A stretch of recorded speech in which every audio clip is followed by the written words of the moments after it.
Welcome on behalf of the Stockholm International Peace Research Institute and I should say the International Tax and Investment Center, and they will introduce themselves after my short introduction. I would like to welcome you to this event on Central Asia in the Changing Global Order here at the Museum of Mediterranean and Near Eastern Antiquities. SIPRI has worked on Central Asia in the past, yet we are very pleased and excited today to collaborate with the International Tax and Investment Center for this event. Together with the colleagues of the center, we have succeeded in bringing together a distinguished group of experts who will discuss the impact of new geopolitics on Central Asia. The region's strategic location and vast resources are crucial for broader international security, as well as regional stability and economic development and integration. Central Asia has enjoyed economic growth and avoided conflicts over the last years. However, with the global order in flux, it is important to understand what challenges the region is experiencing in terms of its stability and development. We will discuss these challenges and opportunities during two sessions. The first session will focus on the new geopolitics and how they affect the region. And the second session will focus on the economic dimension, and in particular, the challenges and opportunities for cooperation in key and emerging sectors. I think that at this stage, Ariel, I would like to invite you to also say a few words of welcome, and then I will, after that, introduce also the first speaker. Good morning. We as Wesley, Alexander Hill, and myself are representing International Tax and Investment Center. I'm also Senior Fellow at the Atlantic Council Eurasia Center. Before that, for 22 years, I managed one of the prime Russia-Eurasia programs in Washington, D.C. I've been working on the region since the early 90s. Well, my first time in Kazakhstan was in 93, followed by Uzbekistan, Kyrgyzstan, and others. And the reason we're focused on that is strategic and economic. ITIC, International Tax and Investment Center, was launched in 1993. It is funded by a lot of Forbes 100, Forbes 200 companies, works around the world. Our esteemed colleague, Dan Witt, the founder and the president, works on primarily tax and investment policy issues, including in a number of Eurasia countries. He is active in Georgia, Azerbaijan, Kazakhstan. He co-authored the tax code in Kazakhstan back in the 90s. And he also is active in the Gulf, Persian/Arab, in Africa, and in East Asia. So it's a small boutique-like policy think tank with a lot of global reach. And Central Asia today, I think, is extremely important for Europe, including for Sweden. We are tremendously happy that Sweden is in NATO now, but also the challenges that quickly changing geopolitical environment require, in our view, more cooperation between the United States and Europe in places like the Caucasus and Central Asia.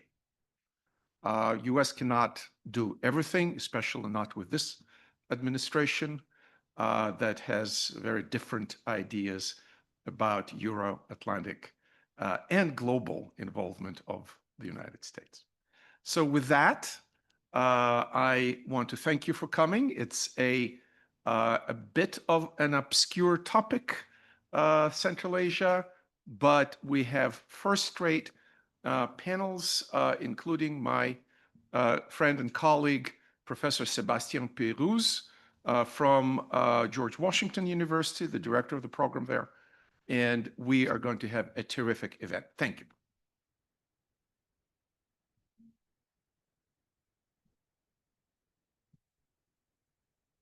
Well, thank you, Ariel, for introducing ITIC and also already setting a bit the stage for the event. As you mentioned, the importance of the region Central Asia for Europe.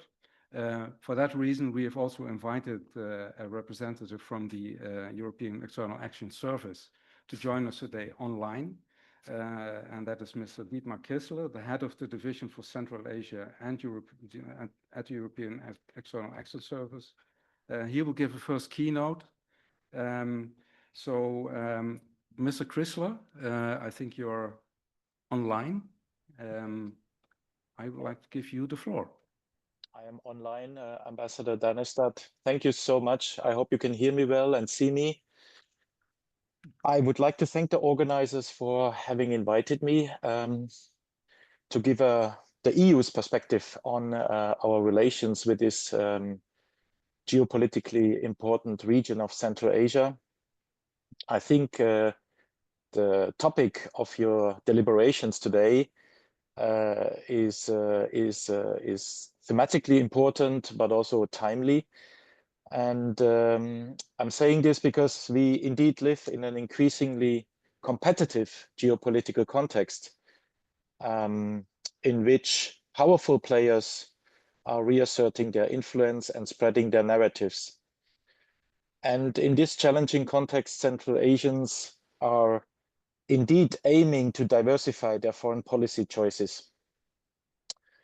And one of these choices is the European Union. They are looking at a stronger EU presence in their region as a factor of balance in the regional equation. And they are looking at the European Union as a committed partner for social reform and economic modernization.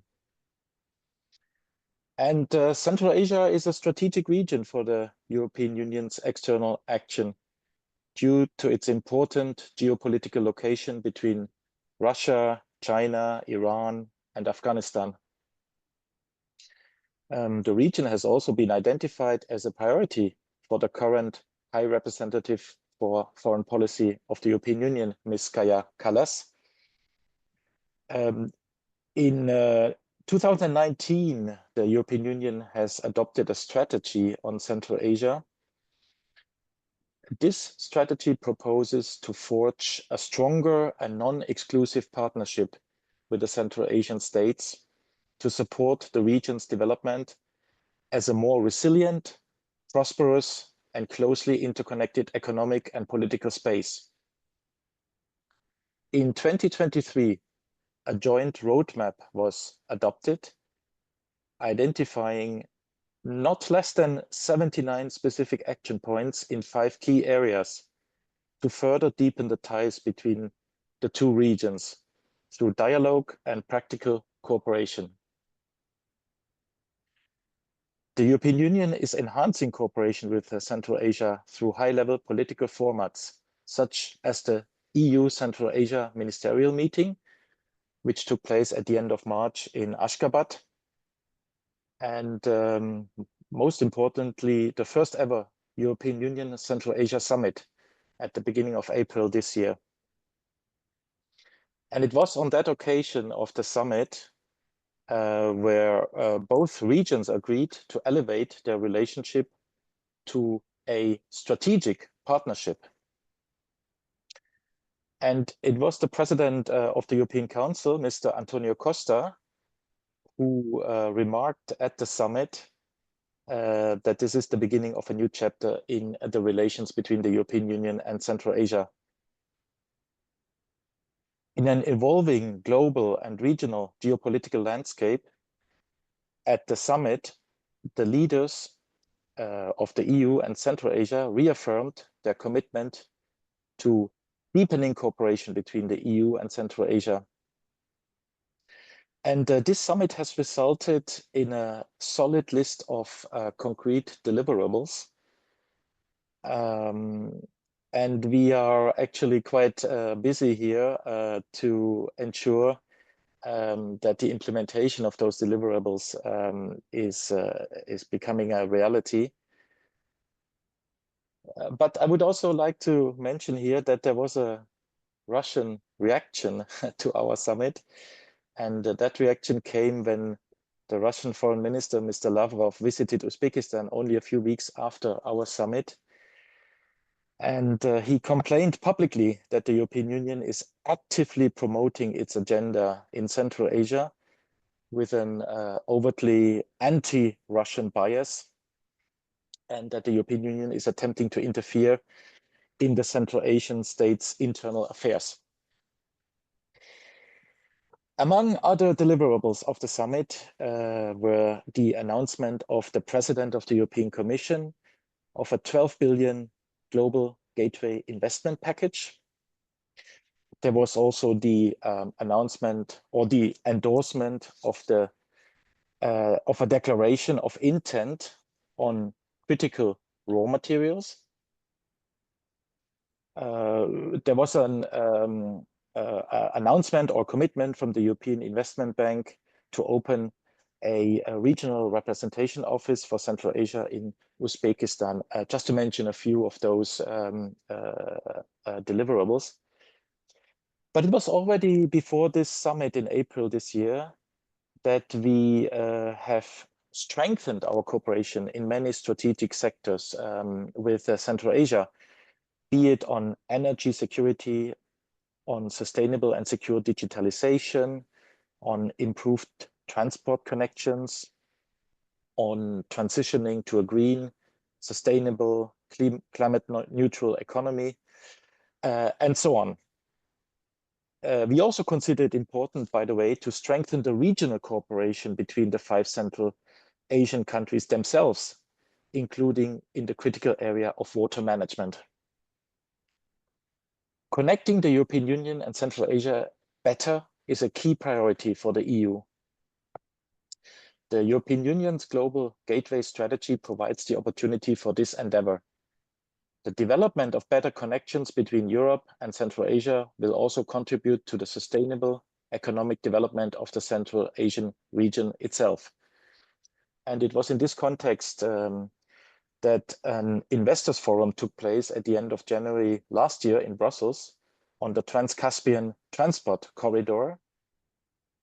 And last year, we also launched a coordination platform to coordinate better the efforts on the development of this transport corridor. And the next investors forum on this corridor will take place at the end of before the end of the year, most probably in Uzbekistan. Another important area of cooperation is strengthening security. This is also a central work strand that we have developed between the European Union and Central Asia.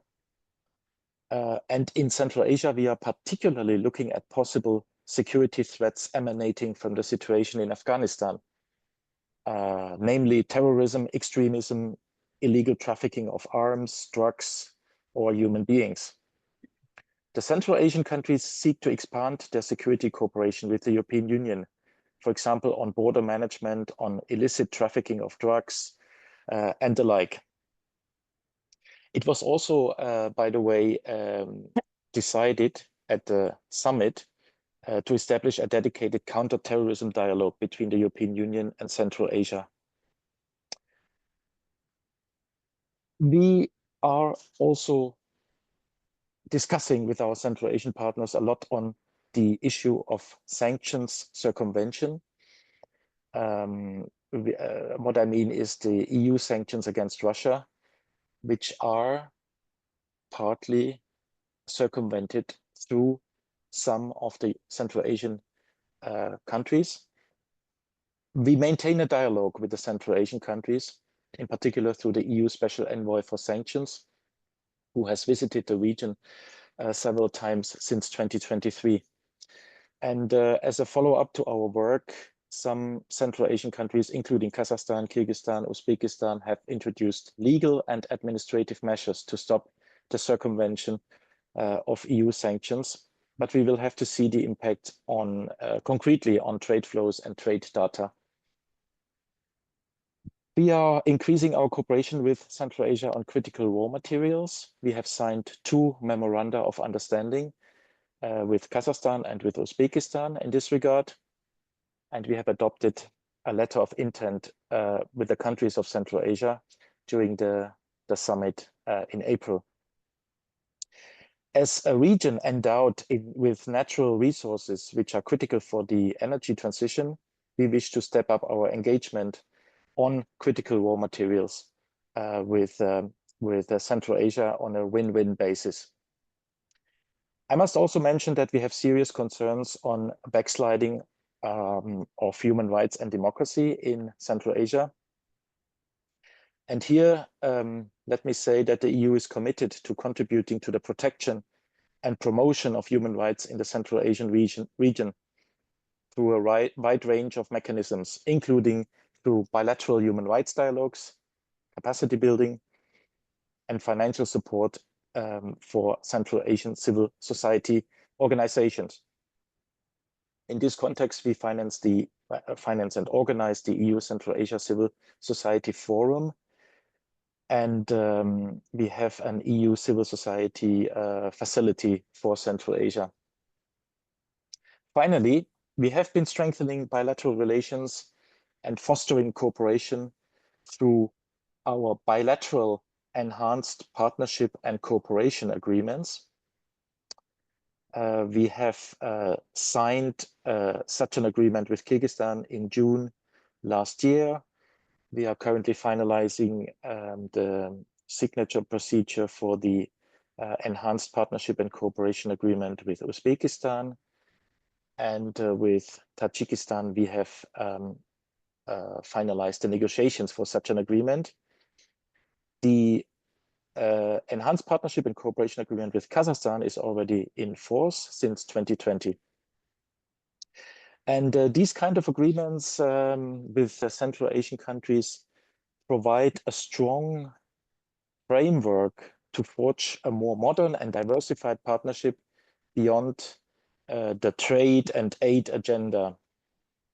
These agreements, in my view, promote cooperation and regulatory convergence in new areas which are relevant to the reform processes which are underway in the countries of the region. I would like to thank you for your kind attention, and I would also like to wish you very fruitful discussions in the course of this morning. Thank you very much.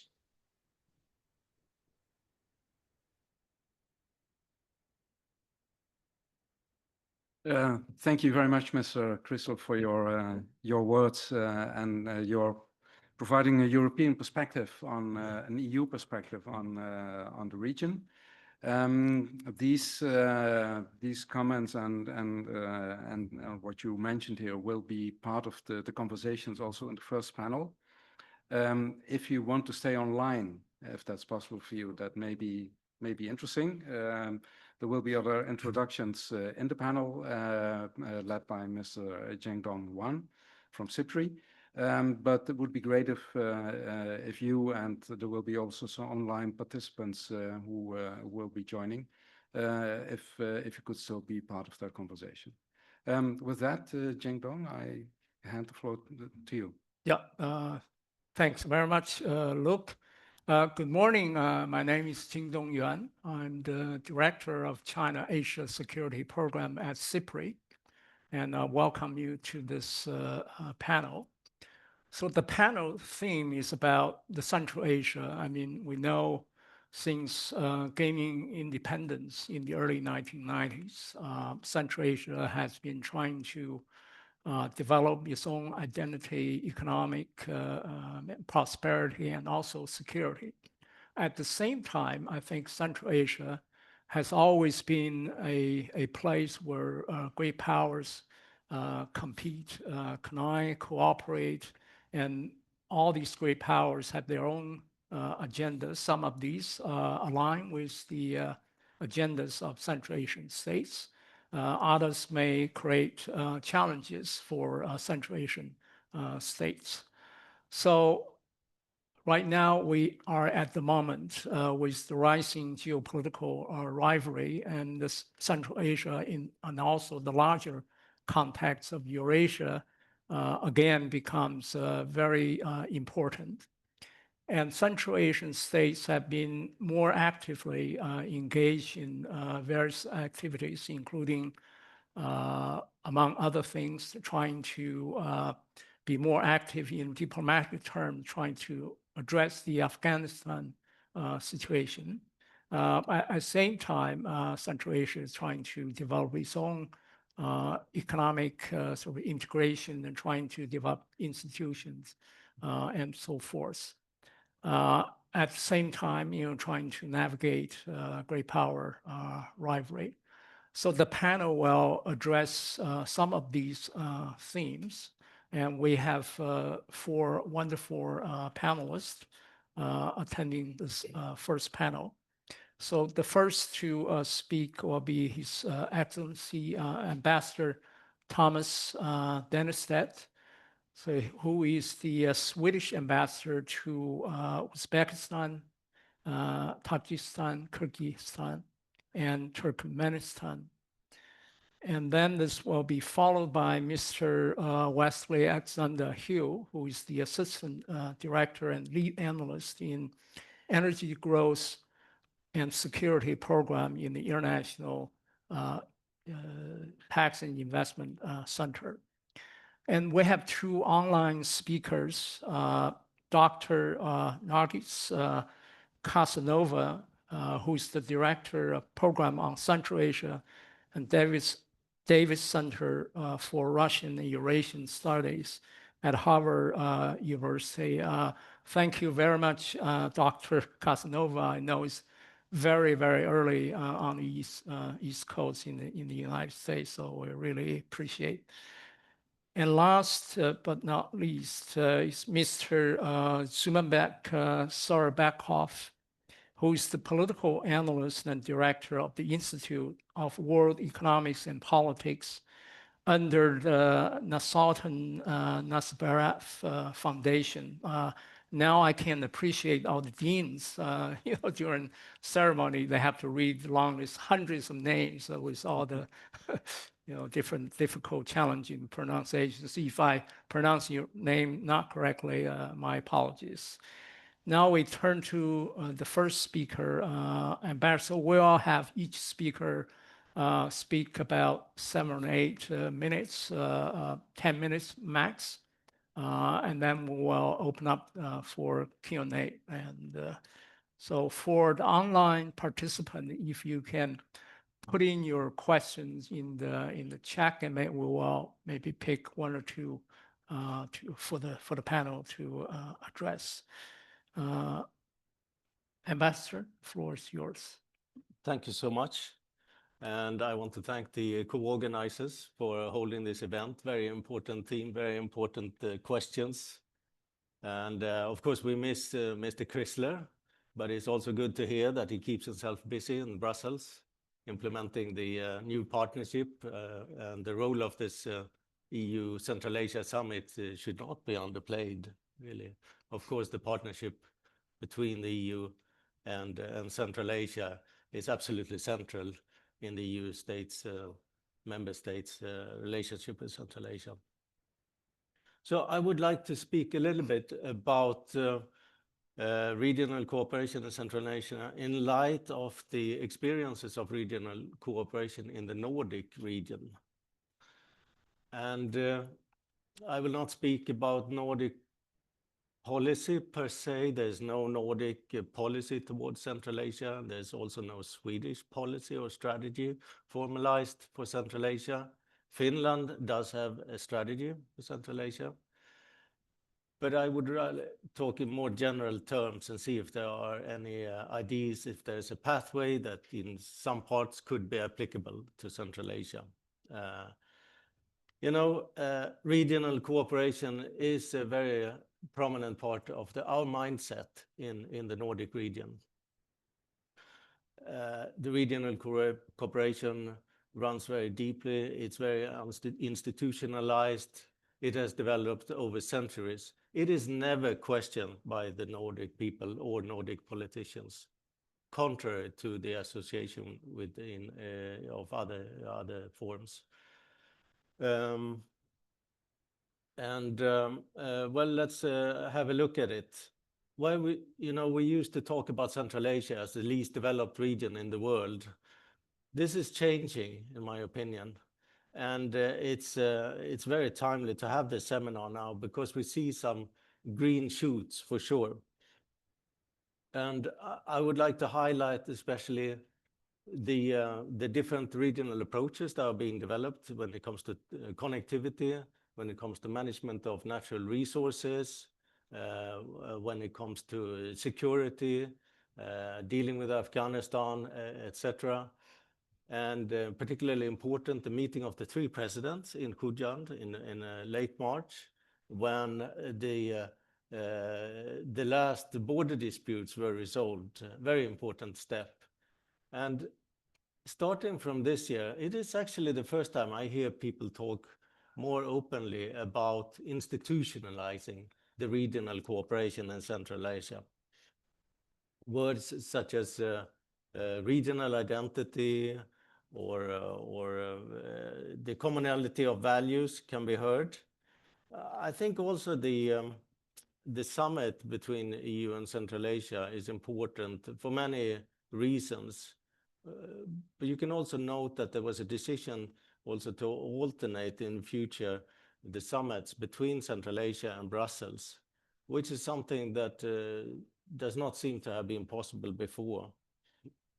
Of course, there are many other 5+1 platforms, and the countries are learning a lot from them and are very open in general to that kind of cooperation.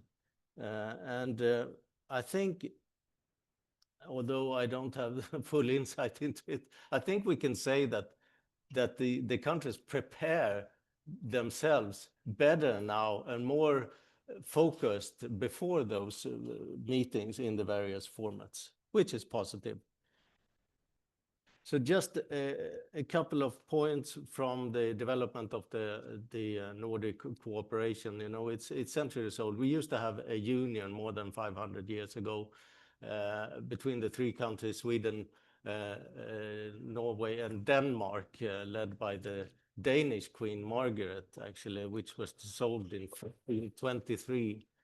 And then followed 300 years of conflict, pretty much. Sweden and Denmark setting a world record, probably in the number of wars that we had with each other, to the detriment of the whole population, really.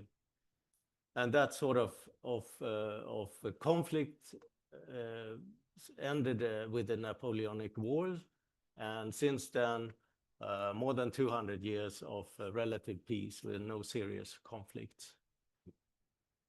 And so what about the institutional arrangements for the Nordic cooperation? Well, an embryo was started again in the beginning of the 20th century with the meetings of the three kings to affirm Nordic solidarity, neutrality in World War I. But the first clear or concrete institutional steps were taken with the formation of interparliamentary cooperation in the Nordic Council in 1952. And then followed the Passport Union, which allowed for free movement of people across the borders without a passport, 1958, implemented in the 1960s. The Nordic Council of Ministers, the executive branch, was lagging the parliamentary or the legislative branch with about 20 years. So in 1971, that was formed.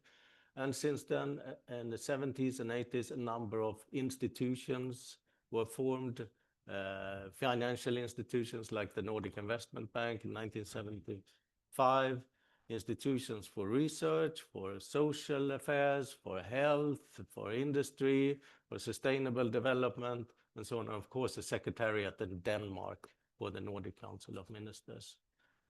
So I think that from that development, there are a few takeaways for our Central Asian colleagues. Well, first of all, it's been bumpy. It's been ups and downs. Rivalries exist and re-emerge, but they are resolved by peaceful means.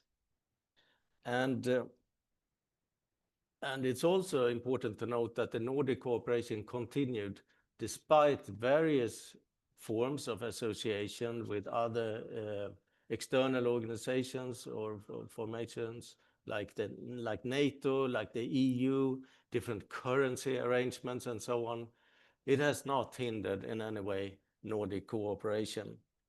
And there has been a gradual extension of the Nordic cooperation to other parts of the sort of neighborhood, the Baltic states, of course, which joined the Nordic Investment Bank eventually. So the Nordic regional cooperation has never been closed. It has not made it more difficult for the members to engage with the outer world. Actually, one could say that there are good reasons for external parties to support the regional cooperation in Central Asia. Why is that? Well, the benefits of this regional cooperation should extend well beyond the borders of the region itself. It can project, instead of instability, stability and sustainable development. Of course, with better integration, markets are formed, creating markets for foreign companies. Transport through the region becomes a viable option, and employment creation could diminish migration flows and so on. And the ability of these secular states with a reformist momentum to have a positive influence in international cooperation will increase. Their agency will increase. But not everybody might like it. It's a bit of a litmus test how we, the external actors, so especially the bigger ones, react to this development, this momentum that is happening in Central Asia. A bit of a litmus test of the quality of their partnership with Central Asia. And this brings me to the challenges that I see in this. Well, how will it be perceived by the great powers and the organization, the regional organizations where they have the greatest dominance? It is the Eurasian Economic Union, it is the Shanghai Cooperation Organization, and so on. Will this attempt survive, or will it suffer the same fate as the Central Asia Cooperation Organization did in 2005 and finally sort of gulped up by the precursor to the Eurasian Economic Union? What about the border disputes? Will they reemerge? There are ethnic minorities in all countries, and will the region be able to find an appropriate form of institutional arrangement that will work for everyone? And how about Tajikistan? Will they be included in this regional cooperation sufficiently, while there's in parallel a very strong momentum for integration between the Turkic states? There's discrepancies in terms of economic development between the various countries, with the powerhouses, of course, Kazakhstan and Uzbekistan. Will the commonality of values prevail, or will this regional cooperation be the object of autocratic whims? Is there enough of democratic development for sustainable regional cooperation? What about the good examples? Will they be emulated in other countries in the region, or will there rather be a pull-down effect?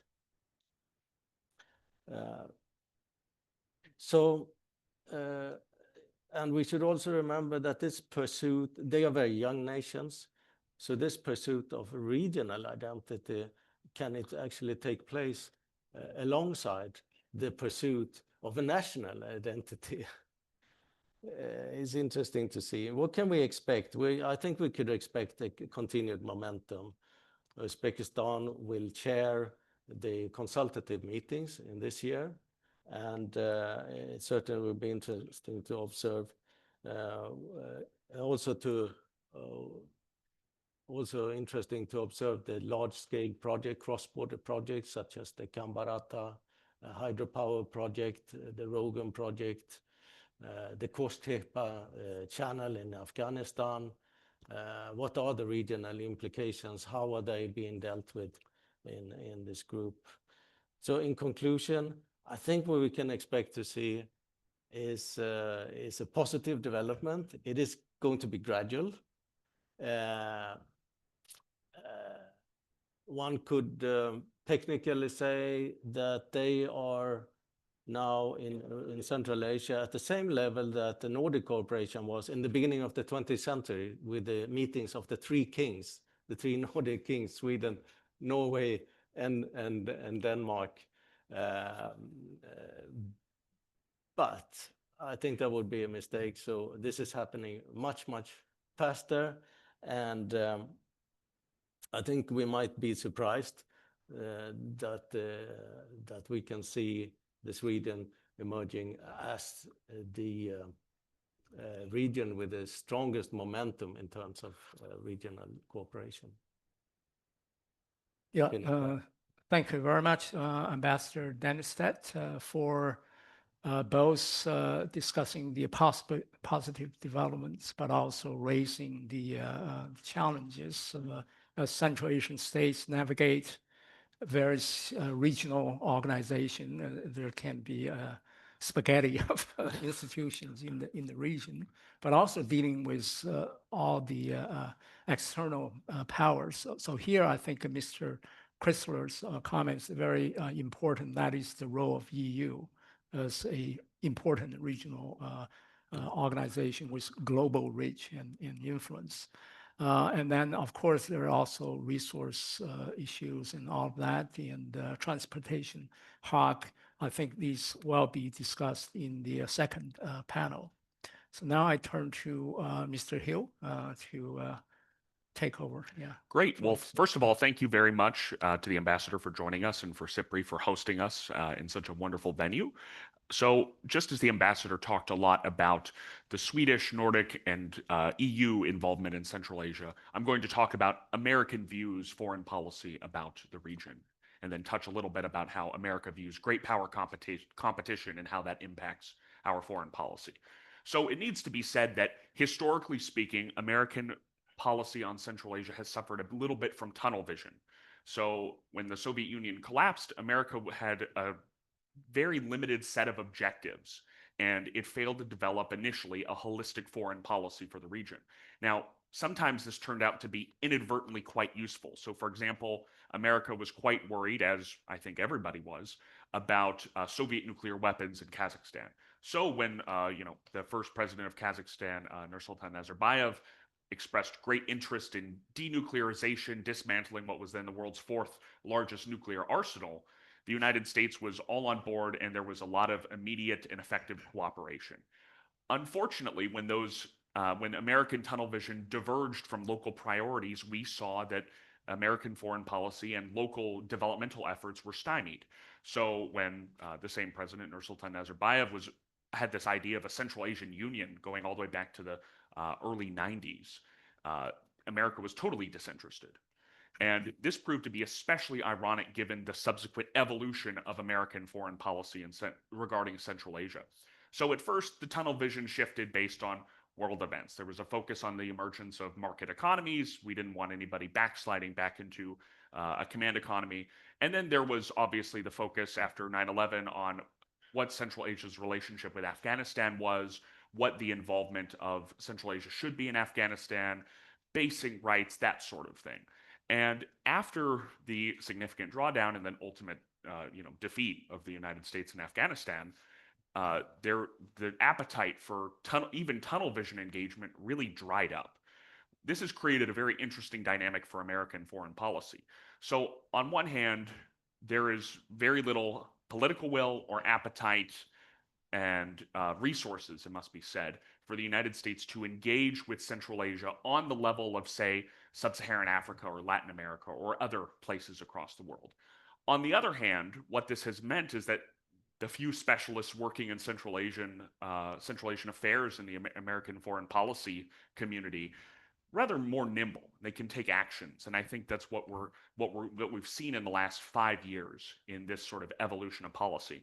So starting five to 10 years ago, I think the tunnel vision started to end when America realized a couple of things. One, that this was an emerging region with a lot of commodity potential. There was a lot of export potential. Two, there was now a far stronger indigenous appetite for political and economic reform, even though there had been reform going on since the 90s. The American attitude and initial view was there was reform fatigue in the region, so the United States would sort of draw back, but in the last 5 to 10 years, that process has reversed. So the ultimate result of this is that the United States is actually far more reliant on multilateral mechanisms to engage with Central Asia as a whole compared to any other region across the world. So the C5 forum, the C5, all the Central 5 states, plus one, the one being the United States in this forum has subsequently been copied a lot, really dominates a lot of American foreign policy engagement with the region. And this foreign policy turned into broader engagement. So now there's a green 5+1 for sustainable development. There is a business 5+1 for economic investment and development. There is a proposed security 5+1 for greater, security, law enforcement, cooperation, etc. If you can think of a proper noun or adjective, put it before 5+1, and then you'll probably get some sort of body that the United States is thinking about setting up. Now, for our current geopolitical moment, this actually is both a tremendous advantage, but it does pose a problem. And that's that the incumbent administration is very skeptical of multilateral engagement. So President Trump has openly said, talking about the OAS, but presumably talking about other multilateral organizations as well, he doesn't really see as much point in engaging with these multilateral bodies when they can just do direct bilateral deals. Now, I do not have predictive powers. I'm not speaking on behalf of the administration. So it's really unclear what exactly is going to happen in this conflict. But I think talking to people involved in this policymaking and also looking at recent American diplomatic breakthroughs and deals. So for example, the critical minerals MOUs signed with Kazakhstan and Uzbekistan in the last few months, increased activity in talks about amending the Jackson-Vanik bill, which is an American trade law that prevents permanent normal trade relations between some Central Asian states and the United States, and other trips and visits of that sort of thing. I think that American investment and engagement with the region is going to continue through these multilateral bodies, and I don't think there will be a pullback. Now, what does regional integration look like, and what does it accomplish from the American view? Well, the ambassador already said that this was a litmus test for the quality of an external actor's relationship and utility towards Central Asia. Well, I couldn't agree more. It is if you remove all normative suppositions, it is in America's interest to promote regional integration in Central Asia.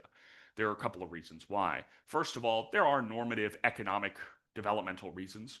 Richer regions trade more, there's less instability. The United States, maybe, who knows if this will continue, is still the status quo power, and it still has a vested interest in the structure of international organizations.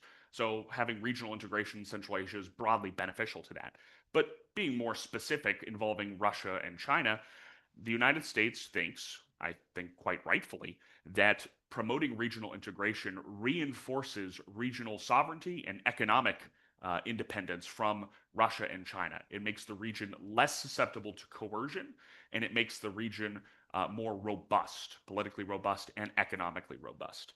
If anybody here is familiar with your Chinese history, for example, if you look at any dynasty, you can follow along at home, pick a Chinese dynasty, you'll see their territorial evolution is as follows. The core is reunified.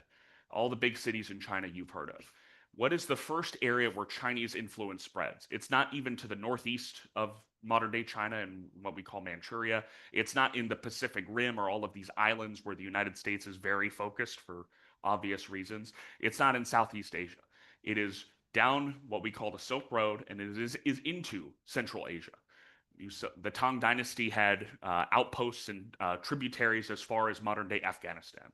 even before it had what is modern-day northeastern China, Manchuria, under its control. So America really wants this integration, but at the same time, America is pretty realistic about what this integration looks like and what this means for Sino-American competition and, to a lesser extent, Russo-American competition. And that is that the United States understands that just the massive size and massive borders of China and Russia right next to Central Asia mean there is always going to be economic activity, large degrees of trade between between Central Asian states and China or Russia. That isn't going away because China and Russia are not going away anytime soon. So the United States accepts this, but what it hopes to see, and what I think is being done, and it's, broadly keeping the American foreign policy establishment happy, is cooperation on things like sanctions, cooperation on things like, economic development, critical minerals, development of the middle corridor, which will be talked more about in the second panel, so I won't elaborate too deeply on. But the end all be all is that the United States really wants to see regional development, not even so much as that it's in local interest, though it is, but because it is in American interests. And going forward in the next few months, I think we're going to really see this clash, and I encourage everybody to watch this.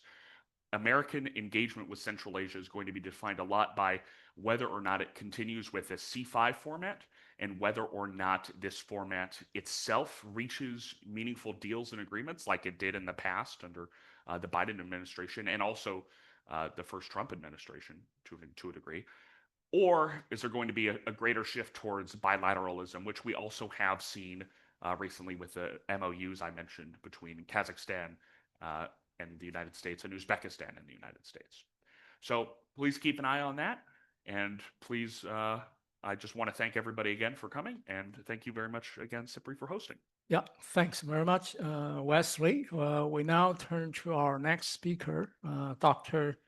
Casanova, and to speak to us from Harvard University, Boston. Now the screen is yours. Thank you very much. It is a pleasure and honor to be with you. Well, I don't know if you want me to hover above. I don't think I'm on the screen.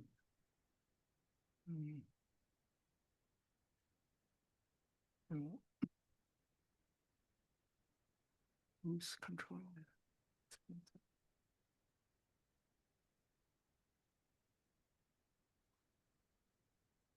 We will. Well, let me start. Yeah. So we were asked to reflect on 3 points in this panel, and the first one is regional cooperation and the changing external environment for Central Asian states, and this changing environment can be discussed as more geopolitically fragmented, multipolar, and seemingly less rules-based. The second point was the agendas of extra regional powers in Central Asia, and to what extent kind of we can see collusion, competition, or confrontation between them, and the third one, the opportunities and the agency of Central Asian states. So let me share some thoughts on these three items, and I hope we'll have a good discussion. And the remarks by the previous speakers were great and very thought-provoking. So in terms of the changing external environment, indeed, from the perspective of the West, there is this big change of the move toward multipolarity. But I would say from the perspective of Central Asia, it has always been quite multipolar, and hence we had our multi-vector foreign policies, and there has been a good amount of balancing and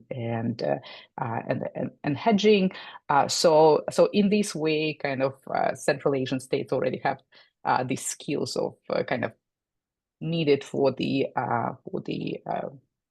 increasingly multipolar system. But there is a big change in the order, or maybe to be more precise, in the orders that Central Asian countries are are part of, and they are less rules-based indeed.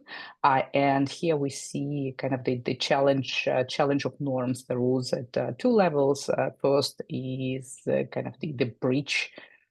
First is the level of the of Eurasia, former or the post-Soviet space, where the norm of the recognition of existing borders that was so fundamental in the wake of the dissolution of the Soviet Union has been breached by Russia, claiming attacking Ukraine and claiming its territory and putting in doubt its sovereignty. So that's a big change.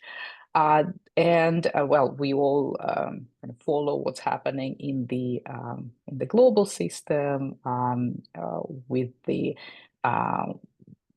United States sort of revising this order during the second Trump administration, and we do see kind of the West in some disarray.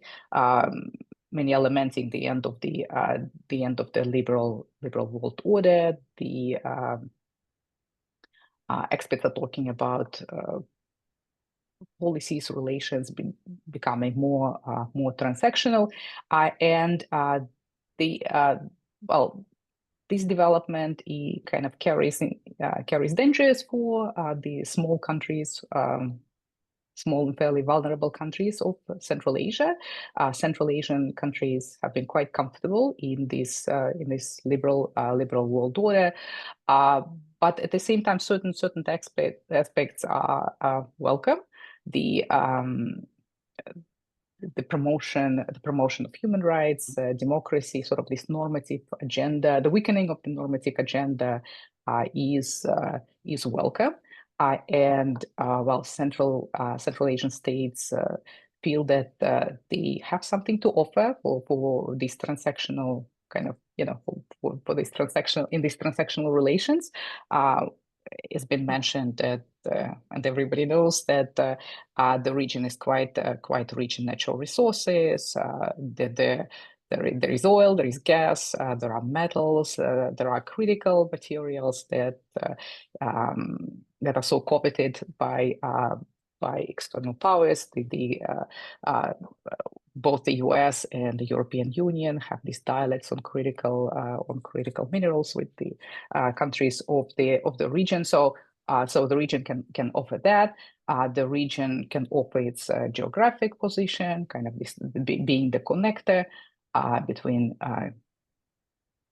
different parts of Eurasia, and the region is also, the countries of the region, they are constructive members of the international community, and that's something that is quite valuable in today's world.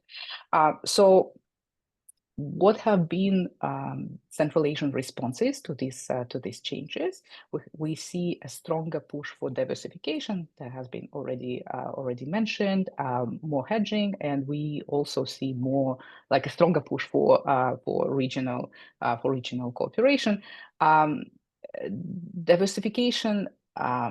Once again, it's not a new thing, and also regional cooperation, that's not a new thing. So, but the kind of the latest developments gave a stronger push, kind of stronger imperative for diversification, and we see two biggest countries of Central Asia, two biggest economies, Kazakhstan and Uzbekistan, working very actively in this regard. Kazakhstan is spearheading the development of the East-West axis, the middle corridor connecting China, Central Asia, South Caucasus, Europe, and Uzbekistan is on board, and Uzbekistan is pushing forward the development of the corridor via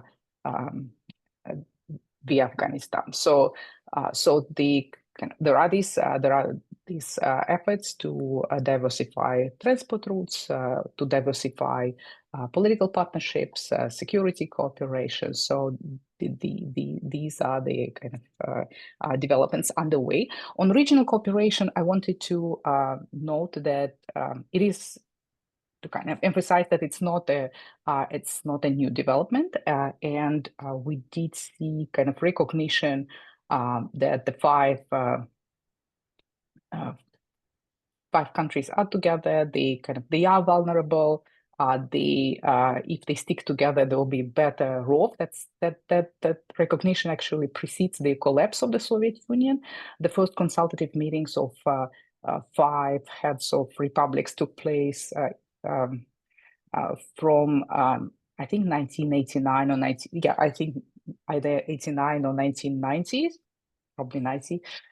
And even before the region started referring to itself as Central Asia, back then it was Kazakhstan and Middle Asia. And this trend continued after the collapse, and the attempt to create a Central Asian Union, Organization of Central Asian States, in the early 1990s was mentioned, and it was pushed. Both by Kazakhstan and Uzbekistan. Uzbekistan's President Islam Karimov was a big supporter of that project until he got disappointed in the project, and then basically, well, the Russian factor played a big role as well. So we had kind of the development of the centrifugal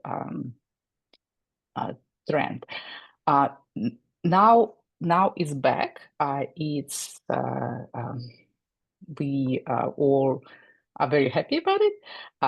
It's a great development, and we don't know what the future holds. But I think there are better chances now for the project to succeed, because there is a different level of maturity of its participants.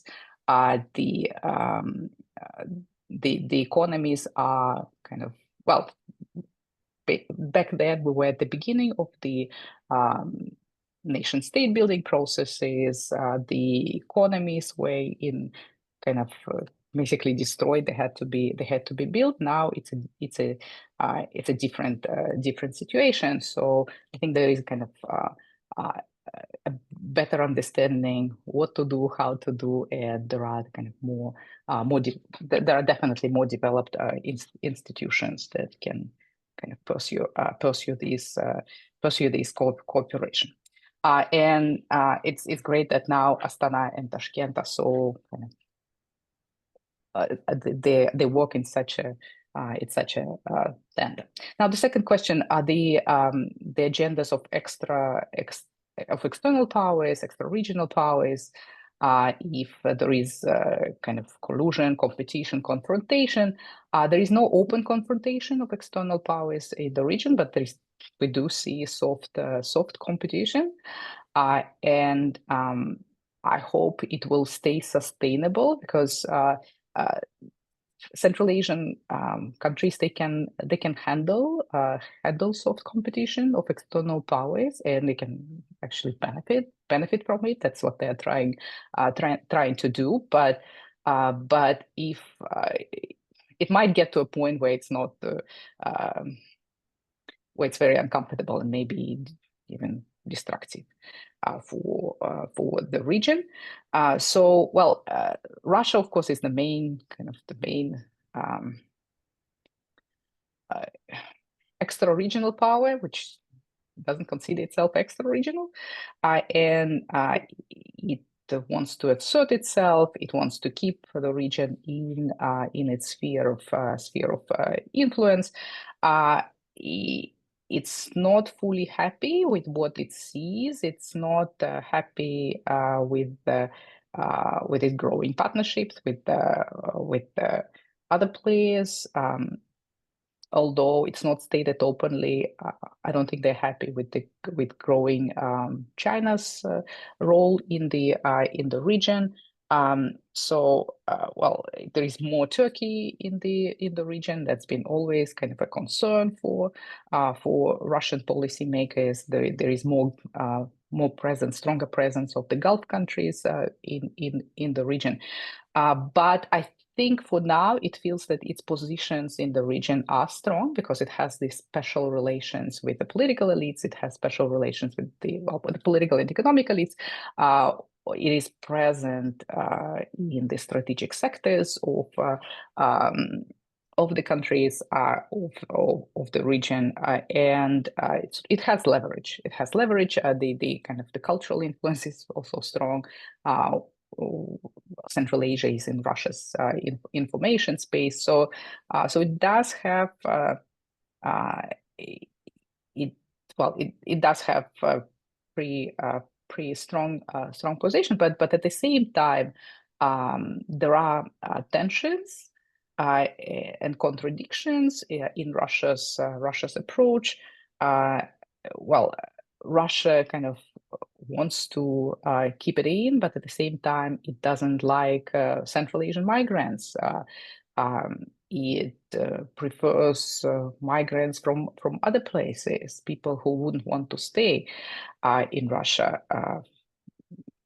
Migrants from seasonal migrants from North Korea or from South Asia. It sort of takes Central Asia for granted. There isn't much research on Central Asia, and also the kind of overall Russia does not have much infrastructural power, so it cannot develop itself. Not speaking of kind of peripheral region, places outside of Russia. It has an advantage only in few areas, like with the nuclear energy that still has kind of something. So there are some areas where it can offer something, and they can invest in certain sectors, but overall Russia is in decline, which is kind of different from what they see with China. China has been growing. China has more gravitas. It's becoming more and more attractive. It is a source of all sorts of opportunities, and increasingly it's also kind of an important for political purposes, as a kind of as a supporter of the sovereignty of Central Asian states. And in the wake of the war, we do see more leaning toward China. There is a substantial compatibility of interest between China and Central Asian states in the areas of security, in the areas of economic cooperation, transport connectivity. So kind of there we see a very strong partnership being developed. The EU, it was outlined already what the EU is doing in the region, with the region, and I'm very happy about this development personally. The EU has a similar agenda. There is a big compatibility, substantial compatibility of interests across the board, and it's security, it's economic cooperation, it's connectivity, and with the US, a big question mark, what's going to happen. We already heard about these different kind of paths, different scenarios, whether the US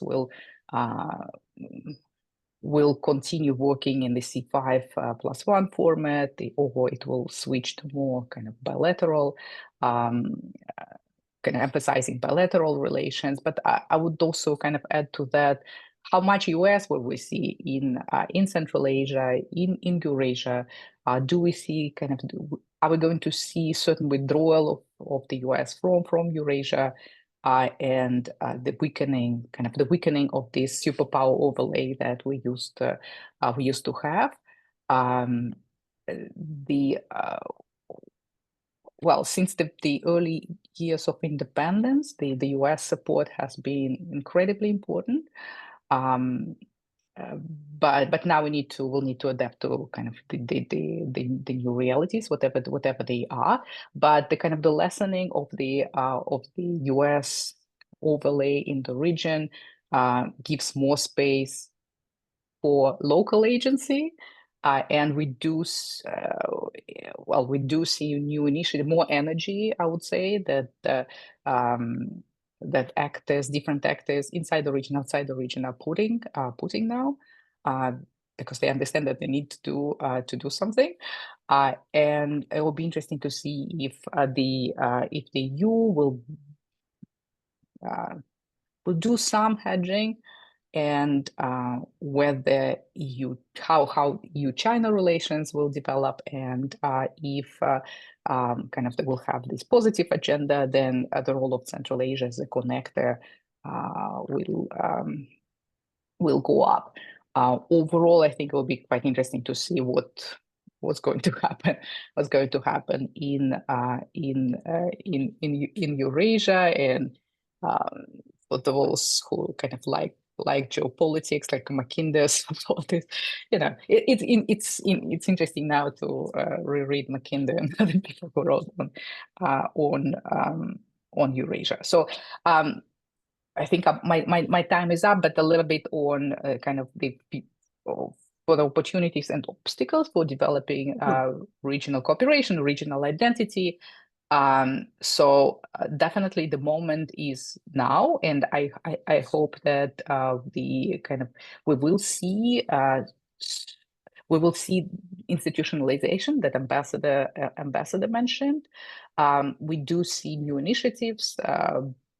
Well, for example, Kazakhstan's President Tokayev in 23 proposed creation of the Water Energy Consortium. The other day, President Mirziyoyev at the Tashkent International Investment Forum kind of called on international organizations, multinational, or the development banks to help create new financial institutions to support regional projects. So there is thinking, there will be new initiatives, and I do hope that we can get to the next level. And regional identity, that's a very kind of important item on the agenda. I think we should push for that, for the kind of strengthening of the regional identity, and kind of developing kind of regional history narratives is one of my personal kind of favorites. I think that's where we should kind of put our resources into, because we developed our national historical narratives, but I think it's important now to kind of to force the regional narratives, and to support the regional identity. Thank you. Yeah. Thanks very much, Dr. Casanova. We now turn to Mr. Sarbakov. The screen is yours. Hello, everyone. Can you hear me? Yes. Thank you very much. Good morning, ladies and gentlemen. It's a pleasure to speak with you today. And actually, it's not easy to speak after previous speakers, because a lot of things already have been mentioned. So there's no need to reiterate a lot of things. But in general, I will talk about three things. First, how this changing global order impacts Central Asia. Second, what challenges Central Asia faces because of these changes. And third, what new opportunities might appear for the region. So I think I will not be mistaken if I say that in the eyes of Central Asia, today's world is not as stable as it used to be. We're facing more tension between big powers like the United States, China, and Russia. Global trade is shifting. And for Central Asia, this means more pressure. Let's start with the United States. We see that under President Trump, the United States foreign policy is based on narrowly defined, narrowly understood national interests. And in practice, we see that Washington stepping back and losing interest in many regions, including Central Asia. Unfortunately, this means that Central Asia might lose one of the key pillars of its multi-vector foreign policy. China, in contrast, is investing heavily into the region. China's trade with the region is growing fast, and for today, China has clearly overtaken Russia as Central Asian top trade partner. For example, in 2024, Chinese trade with the 5 Central Asian states reached $95 billion, while Russia's trade stood at just $45 billion. Also, China is now a key investor in the region, especially in mining, infrastructure, and logistics. Also, in the security sphere, China is becoming more assertive. It's also selling weapons and building stronger military ties with Central Asian countries. Also, we need to mention the changing role of Russia. As Dr. Kasanova told, Russia still has strong historical and security ties with the region, but the ongoing war in Ukraine continues to exhaust Moscow's geopolitical capacities in Central Asia.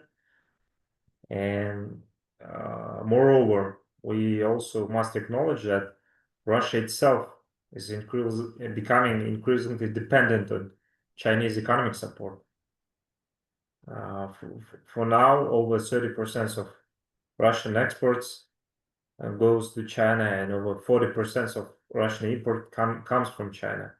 And before the war in Ukraine, the numbers were twice as low. Another question in this context is what will be the state of Russia after the end of Ukrainian war? In what status will Moscow come out of this conflict? And will it be more assertive, more self-confident in the region? So what will be the outcome of the Ukrainian war? I think this question has principal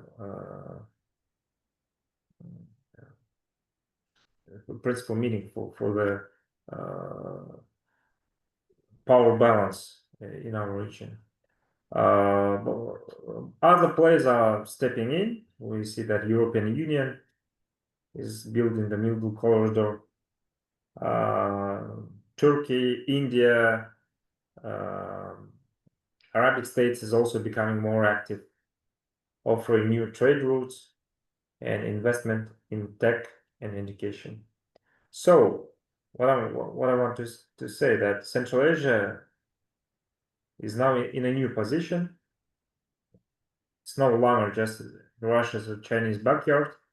Instead, it's becoming a region of interest for many global powers. But these global shifts also brings big challenges. First, I need to mention economic problems. Many Central Asian economies still depend too much on oil, gas, or metals, and we see that global prices are falling and our budgets suffer. Second problem is related to multi-vector foreign policy. Challenge is becoming more difficult to continue this multilateral foreign policy, because it's not easy to be friends with China, Russia, and the United States, and India, and European Union at the same time. And we notice, we realize that if we deepen our partnership with China, for example, the United States might react with tariffs, and our governments have to carefully manage this relationship. The third problem and third challenge, principal challenge, I think, it related to regional problems between neighbors, between our neighbors. Water is a major issue. Countries like Kazakhstan, Uzbekistan, and Turkmenistan, we heavily depend on rivers that starts in Kyrgyzstan and Tajikistan. And unfortunately, there is still no comprehensive mechanism of solving this water issue. A new canal, as mentioned before, a new canal in Afghanistan could reduce water for others. And climate change is making this worse. Glaciers are melting, and we're gonna face huge water scarcity. So we're still facing serious problems at home and in the region. But this global transformation also brings us new opportunities. Firstly, I need to mention new export opportunities. As you know, Central Asia holds substantial reserves of rare earth elements and critical minerals, and these are in high demand globally, especially for green energy and advanced electronics. And for example, Europe urgently needs secure, diversified sources of such materials, and Central Asia in turn needs modern geological exploration and investment. I think it's a win-win opportunity. Second, new trade routes. For example, the European Union is investing billions in transport links from Central Asia to Europe, including roads, railways, and so-called middle corridor can help Kazakhstan, Uzbekistan export goods to the West without going through Russia. Third, green energy and climate finance. Central Asia has huge potential in solar and wind energy, and especially European Union offering climate finance to support these projects. I think it's a real chance for us to create jobs and attract investments. Also, it's a huge opportunity to protect our environment. And fourth, the digital economy. Both Kazakhstan and Uzbekistan are growing fast in tech. And for example, Astana is building a regional tech hub, improving digital infrastructure and attracting venture capital. As you know, during the Astana International Forum recently, Mr. Tokayev announced that a very ambitious project, Crypto City, to be located in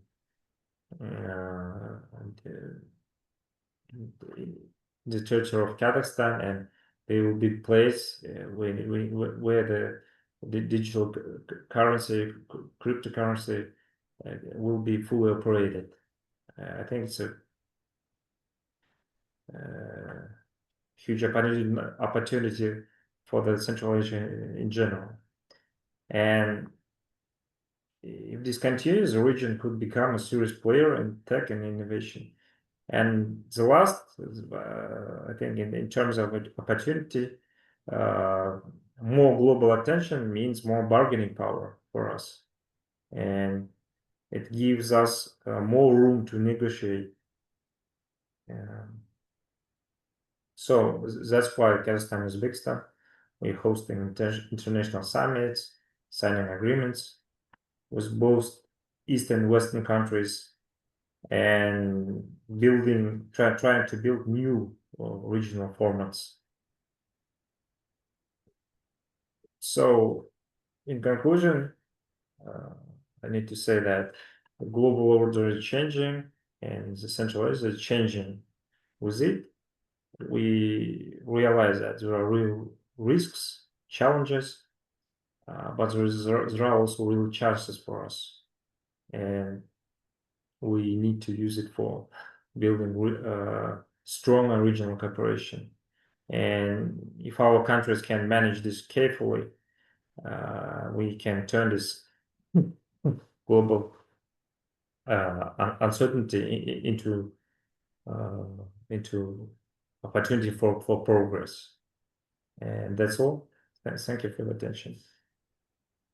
Thank you very much, Mr. Sarbakov. So we have about less than 10 minutes, and we started slightly late. So if I could borrow maybe 5 minutes to 11:05. So we have some 10, 12 minutes for Q&A.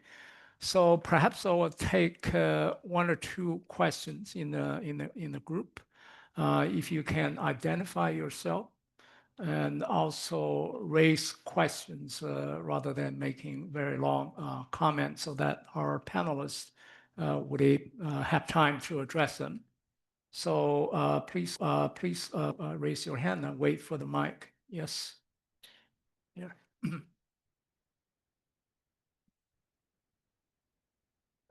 Hello, my name is Arnur Gabdulin. I'm a counselor at the Embassy of Kazakhstan in Sweden. First of all, I would like to thank organizers and distinguished speakers for insightful and forward-looking discussion. And my question is addressed to Ambassador Danestad. And drawing from the Nordic countries' rich experience in building regional cohesion through the institutional mechanisms, and how what lessons do you believe are most transferable to Central Asia as it develops its own regional cooperation? And how do you envision the future of Nordic and Central Asia collaboration evolving in this context? Thank you. Do we have another question in the audience, from the audience? Yes, okay. No? Okay, we have one from the chat, and that is, what are the commercial prospects for exporting green energy from Central Asia to Europe? From John Roberts. Okay. Yep. Maybe you can start. So I'll tackle the second question, since it's more applicable to the Energy Growth and Security Program at ITIC. So green energy in Central Asia is right now undergoing an investment resurgence. So there was a lot of enthusiasm a few years ago. It bottomed out, but now it's happening again. So there are a couple of main areas that it's happening and where it's underdeveloped. So first of all, there is a lot of solar development in Uzbekistan. Everything from lining the tops of Soviet-era canals so they don't have as much evaporation, towards just massive traditional solar farms in more desertified regions of Uzbekistan. It's happening and it's very common. And most of that investment is actually coming from Gulf countries, especially the United Arab Emirates. So that is the largest single investment we're seeing in renewable energy. But there are other areas too. So both Kazakhstan and Uzbekistan have signed the methane pledge. So they're making efforts to transfer large portions of their methane towards green methane. There is a lot of interest, especially in Kazakhstan and the agribusiness sector, about green hydrogen. And there is also a lot of interest in nuclear power. All of these accomplish a couple of things. So one, there's less of an idea of how it's going to be, any energy is going to be exported, solar energy or whatever, because the point isn't to directly export this energy. It's more along the lines of freeing up domestic consumption of energy from hydrocarbons so you can export more hydrocarbons. So that is the dominant strategy that's unfolding right now. Now, that's also going to run into something that we've hinted at, and I'm sure the second panel will talk a lot about, and that's economic diversification. So if you're serious about diversifying the economy away from hydrocarbons and to avoid, Dutch disease and rentierism and all of these nasty, nasty side effects, you do need to undertake exactly this initiative, but it creates a short-term hazard that you're actually going to accidentally reinforce hydrocarbon dependency because now you're exporting even more of it. You may have depending on commodity prices at any given time, you may have a windfall of investment, and that might be actually damaging to long-term economic prospects. So there's no real initiative, at least on a very large scale, to for example, put a bunch of wind farms in the Central Asian steppes and then export the green energy. All of the major plans and investment calculations right now, whether it's private money from China or the Gulf, or there are smaller, state-involved European investments also, it's all done with the macroeconomic understanding that it's going to make these countries more able to export more hydrocarbons. So it is a step towards diversification, but it's going to create a short-term challenge that we're all going to have to watch unfold in the next 5 to 10 years, depending on commodity prices and subsequent technological developments in green energy. Yep. Thanks, Wesley. Ambassador? Yes, thank you very much for that question. So what sort of lessons can be drawn? Well, that's really up to the Central Asian countries to see what is applicable. But I think the spirit of the Nordic cooperation is very open.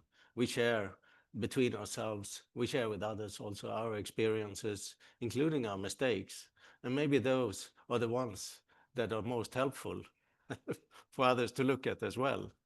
And how do we resolve little conflicts? What do we do with the constant irritants that come up? Well, like I said, we have had our ups and downs. Maybe the pandemic wasn't our greatest moment in the Nordic cooperation, but we are learning from that continuously. And I will say at this moment, it is perhaps stronger than it ever has been, or for a long time at least. So it's one of the Nordic region is one of the most well-functioning regions in the world at the moment. But I think there are it needs to be studied. How do we prepare for the use of efficient use of resources? What does our planning look like? How do we conduct joint studies, for instance, on cross-border issues? It could be commuting across borders. It could be the integration or the communication between our different social welfare system, tax systems, and so on. And so what about the future of that? Well, there's nothing institutionalized. From what I see and from what I believe, looking at the development of the regional cooperation in the Nordic country and Central Asia, I think it is the parliamentarians that partly will lead the way, increased dialogue between parliamentarians. We've seen the signs of that, and 5+5 forward, it could be 5+8, the Nordic-Baltic 8, let's not forget the Baltics. And I think they will lead the way in certain ways, and I think it will take place sector by sector according to whatever interests the Central Asian countries are interested in. I would say also the Nordic model may not be the best model for Central Asian countries, but we are open to discuss our experiences, of course. There are other regions. The Visegrad region has been quite active earlier in talking to other regions, Southern Caucasus, for instance, and so on. At the moment, they are not having their greatest moment, perhaps, but I saw that the Polish president-elect said something about refocusing on the Visegrad cooperation. Yeah, I hope I answered your question. Yeah. Thank you. Dr. Casanova, do you want to address one of the questions? No, I think they've been well addressed. There is a question in the chat. If I can address that. Can I add? Yeah, yes. I can read the question. So it's from Rima, and she is directing the question to Casanova and Sarabekov. And she's wondering, what are the priorities of peoples of Central Asia, the very citizen of these countries, and how can we observe them, meaning through what forms of representation and participation? In this framework, what and actually how are the social forces in the region and individual countries? To humbly underline, I'm sensitive on these because I think the demands of peoples/citizens are undervalued in big discussions. Yes, Yeah, Dr. Casanova, yeah, you go yeah, first. I can start and maybe Zhumabek can continue. Well, there is a substantial diversity among the five countries in terms of what citizens can do, how many kind of freedoms they enjoy, and what benefits they have, and so on. But in general, I think kind of people are interested in their kind of economic well-being, like making a living. And these are kind of tough times in general, and we're still kind of, the numbers are not too bad if you look at the kind of growth and all that, but the inflation has been high, prices are going up, so it's tougher for people. And the energy projects have been mentioned, and it's clear that kind of tariffs need to be increased. The heating and other services have been heavily subsidized. So you kind of, to have more investments in the sector, you do need to increase tariffs also to lessen the waste. There is a lot of waste in the systems, but that is kind of, that puts a burden on the population. So the governments are facing pretty difficult challenges in this regard. So I think overall that's what people are thinking about.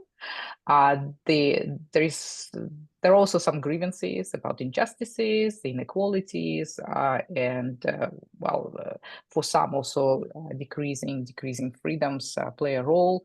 And I would say there are different kind of levels of participation. What people can do.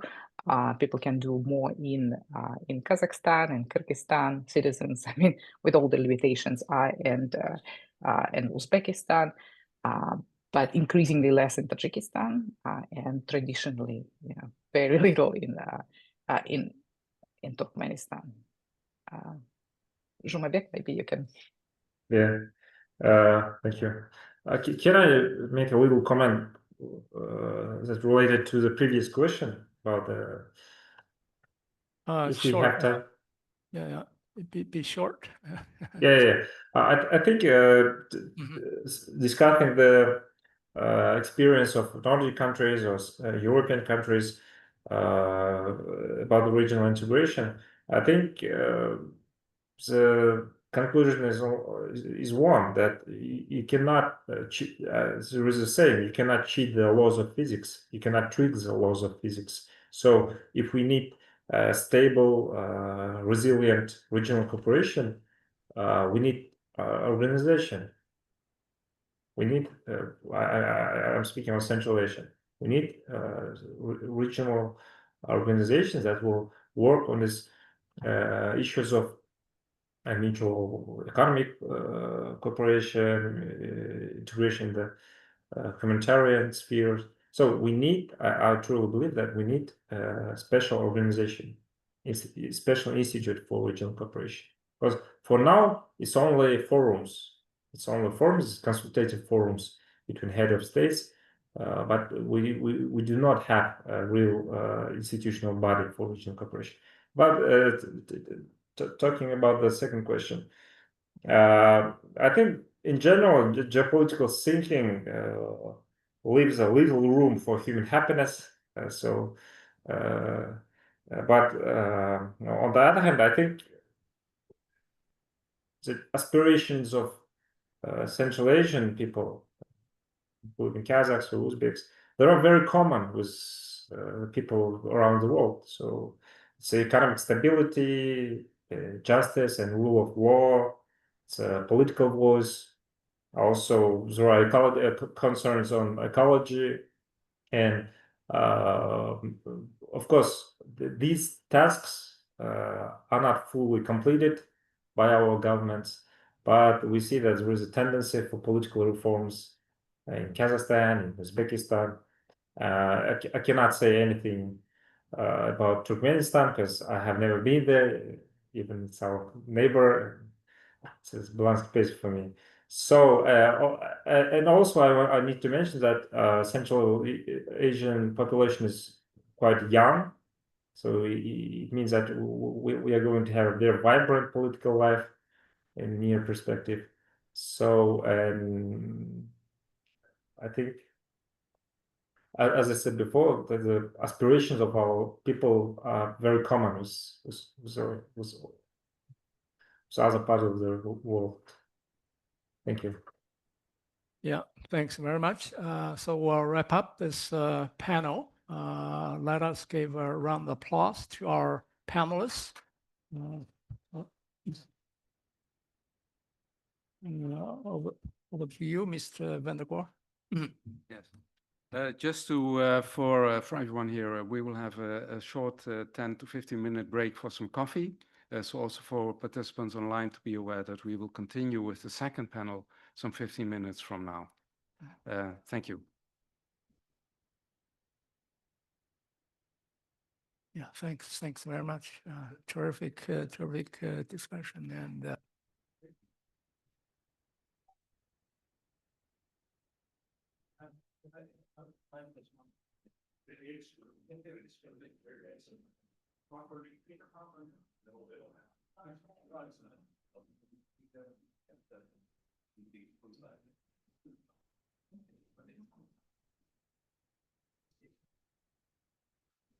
it's a rare reversal.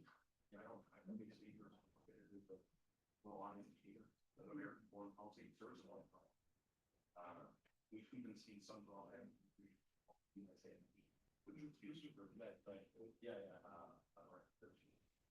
there's definitely elements of it's hard to say it's fully compensated. No, say I don't work.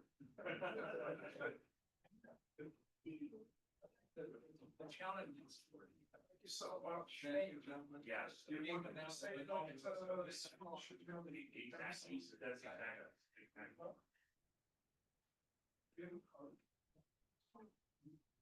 Yes, this is something I discussed.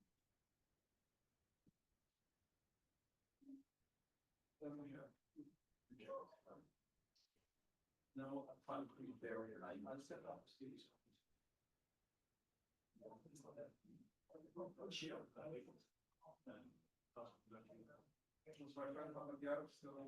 Yes, yes. Absolutely. Yeah, me too. Made the wrong. Yes, I don't know how.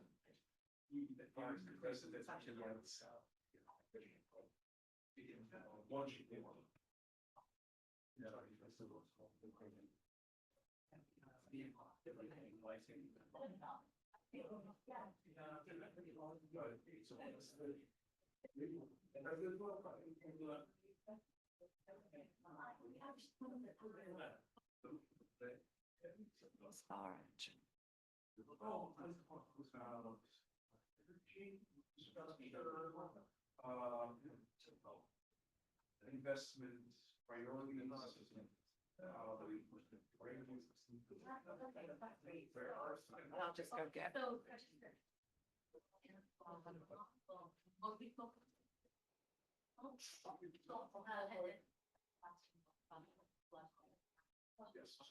Very end of yeah, we would like to just like because the we have recording critical minerals. Love to tell people about it. We do that. We also have performance water, and we have, yeah, then you take care of it. Okay,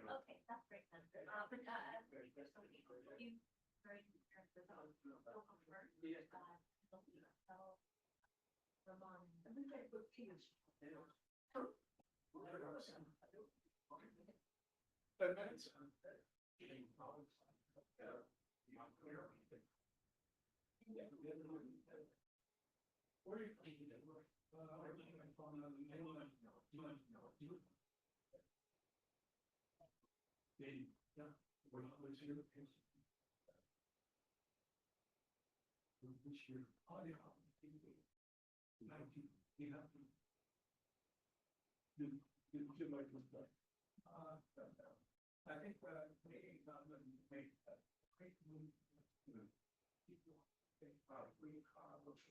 great.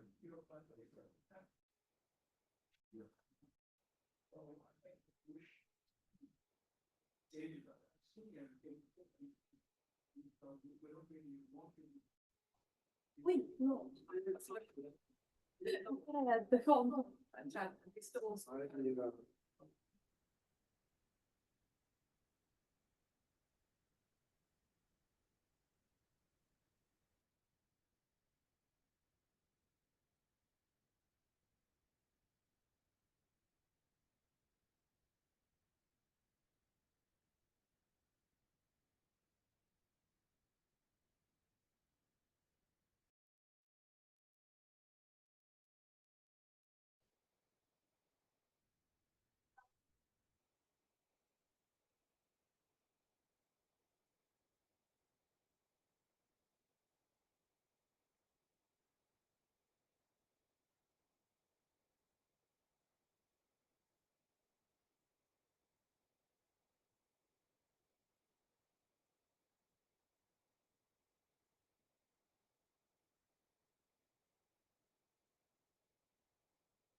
And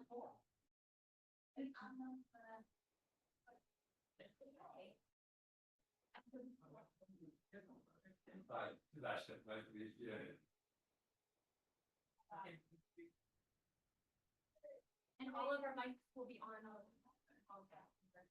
I think that's easiest. You can put it on.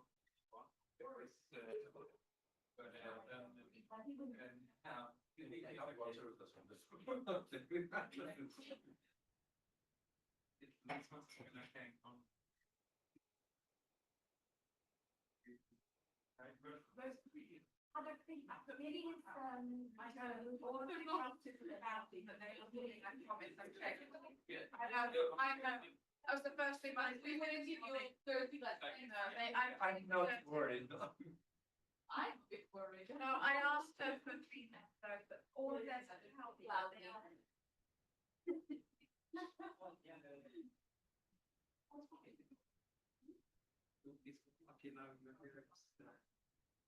Yeah. Sorry. No, no worries.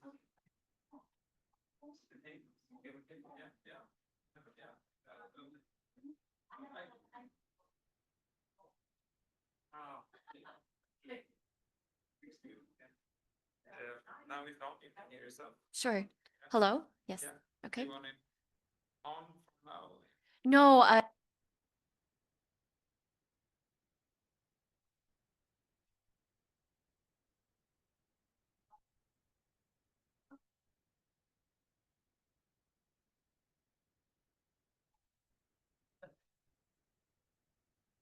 So, how does it work? Yeah. Any ideas? Okay.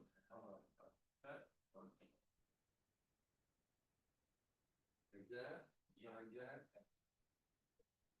So maybe the mic is a bit further, so I kind of a bit down. Okay. And if the volume is switch on. Okay. All right. Oh,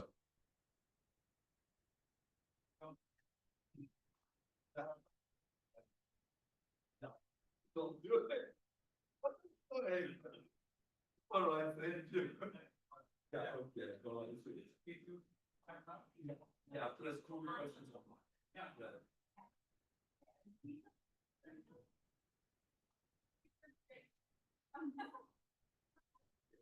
No, I don't. Okay.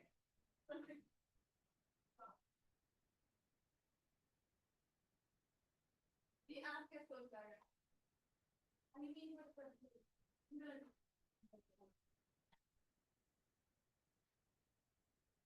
data that the two really just started? No, it's still on it.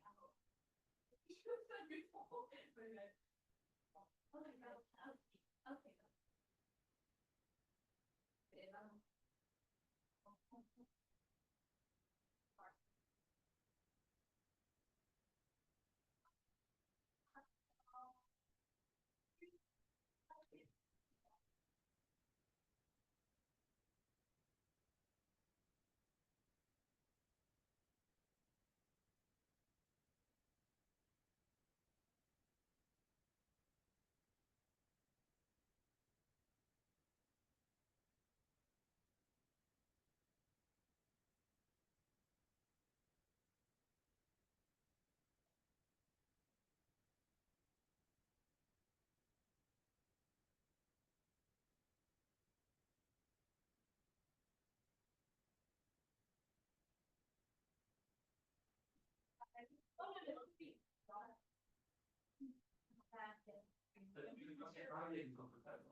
I was wondering, yeah.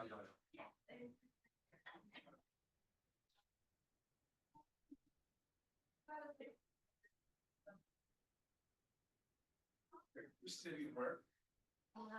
You're sitting to the center of your. You have to keep decided. You're the star, I'm sorry. We're going, yes. Yeah. Where do I put it? Okay. Your glasses. Careful, hold on a second. If my computer.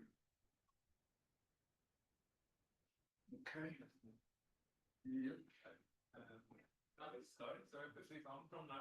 Yep. So I'm mic'd already, and okay, where do you want me to put it? All right.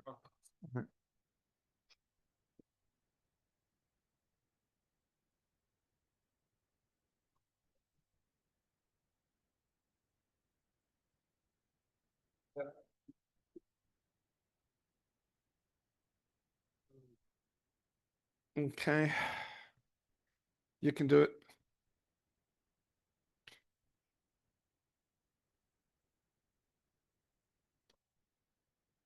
You going back to Vienna?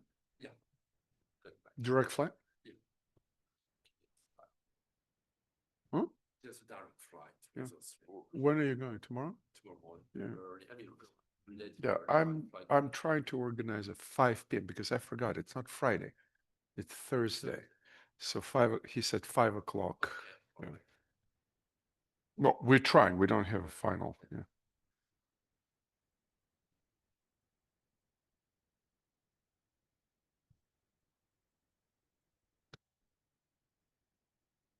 I'm white. It's like it's very once. Okay. Okay. Right. So it's not super line, but good one. As long as you keep your pants on.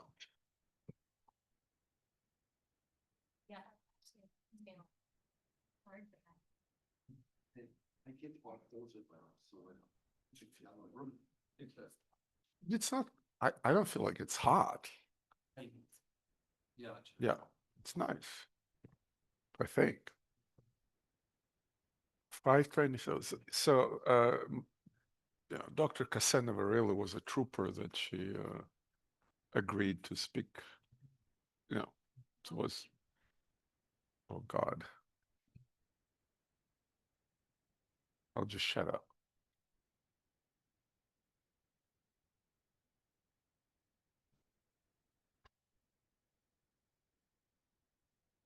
I mean, there's.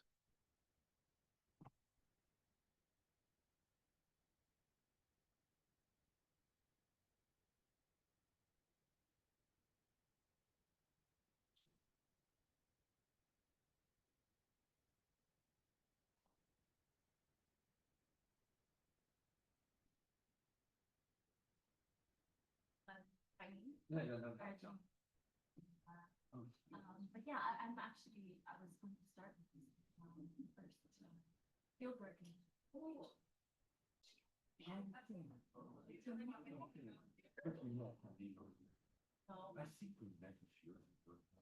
Yeah. I mean, I know. Oh, I know you.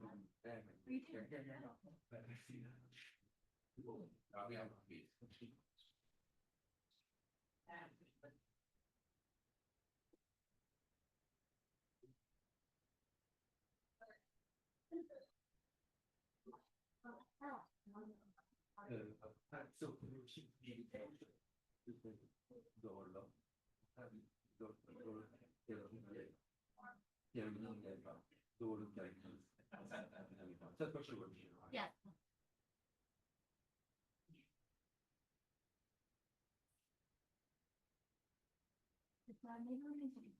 It should be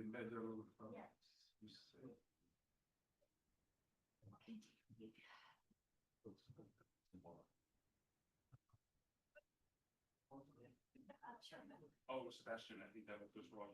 Last time. No, they're. Oh, they're, okay. Too fast for all. Too fast.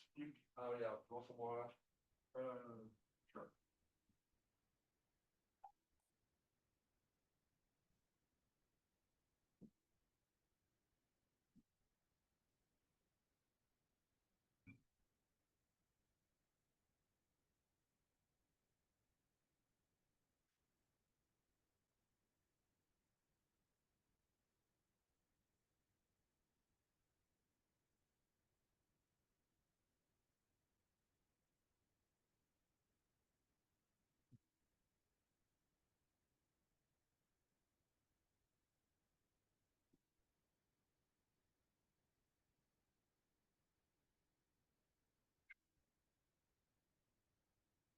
Okay, so I think we'll get the second panel started already, and we'll see if anyone trickles in.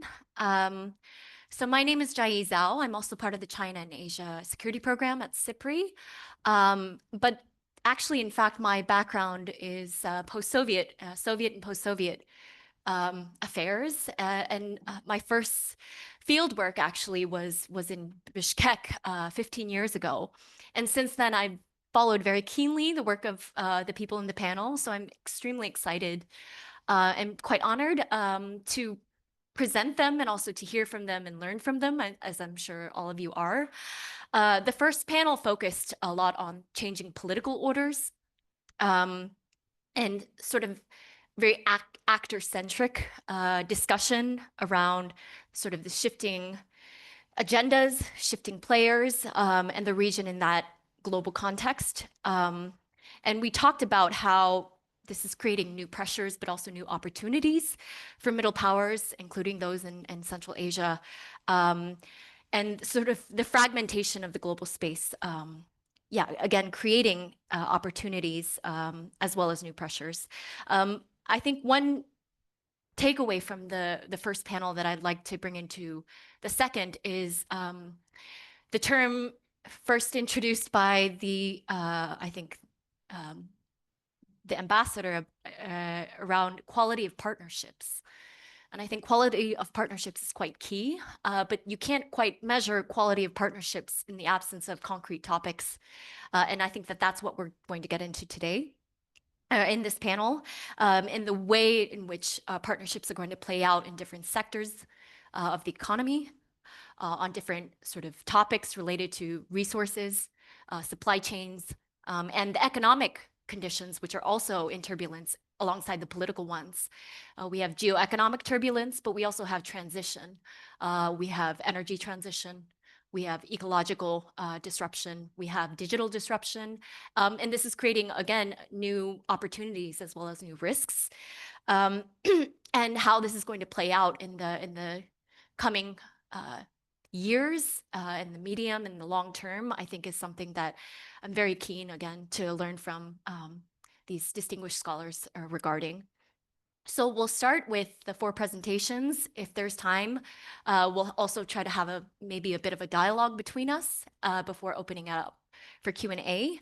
We'll start with Dr. Ariel Cohen, who is the Managing Director of Energy Growth and Security Program at ITIC. So go ahead. Thank you so much.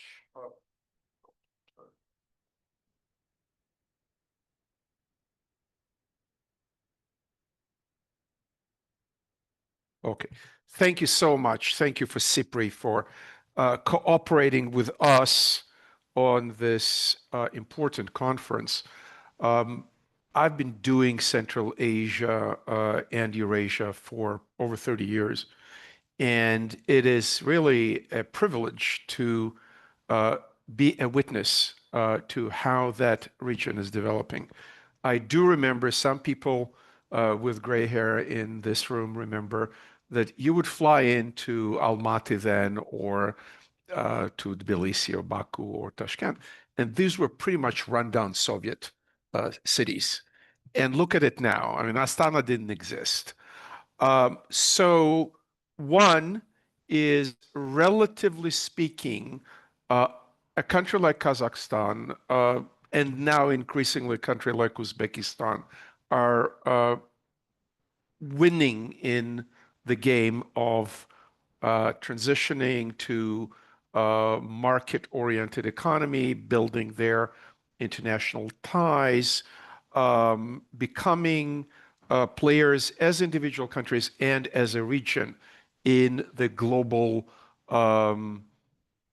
specialization of production and services. The policy that was formulated at the creation, at the establishment of the modern Kazakhstan was the multi-vector policy. 2 people did that. President Nursultan Nazarbayev and his foreign minister and then prime minister, Kassym-Jomart Tokayev, the current president. And there's continuity there. Uzbekistan came later because the first president, Islam Karimov, was an isolationist, essentially. And maybe there's a lesson, I never thought about it. Maybe there's a lesson to how isolationism doesn't work to other countries that are experimenting with isolationism. Kazakhstan and others, Turkmenistan with gas, Azerbaijan with oil, started their global economic game in the fossil fuel sector. Kazakhstan had the Tengiz field, and then others came online, Kashagan, Karachaganak, and others. Azerbaijan across the lake, of course, had its oil since the 19th century. Turkmenistan was the Qatar of Central Asia in terms of gas.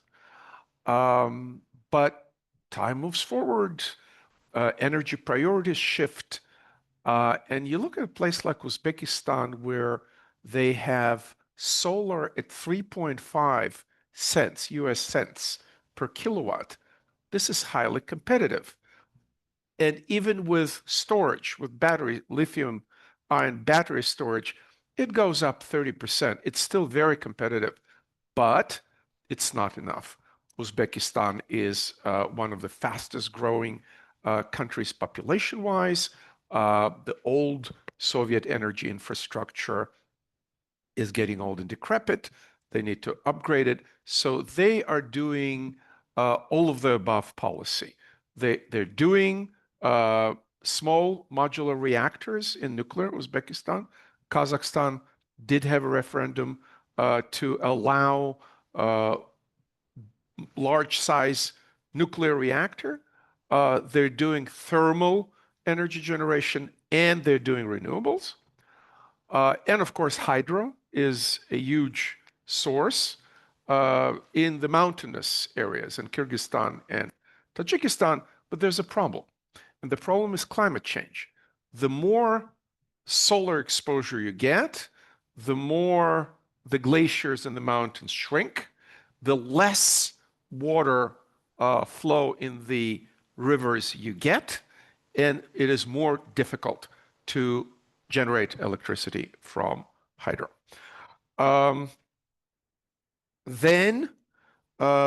Kazakhstan is the largest exporter of uranium oil on the planet. Uzbekistan has some uranium.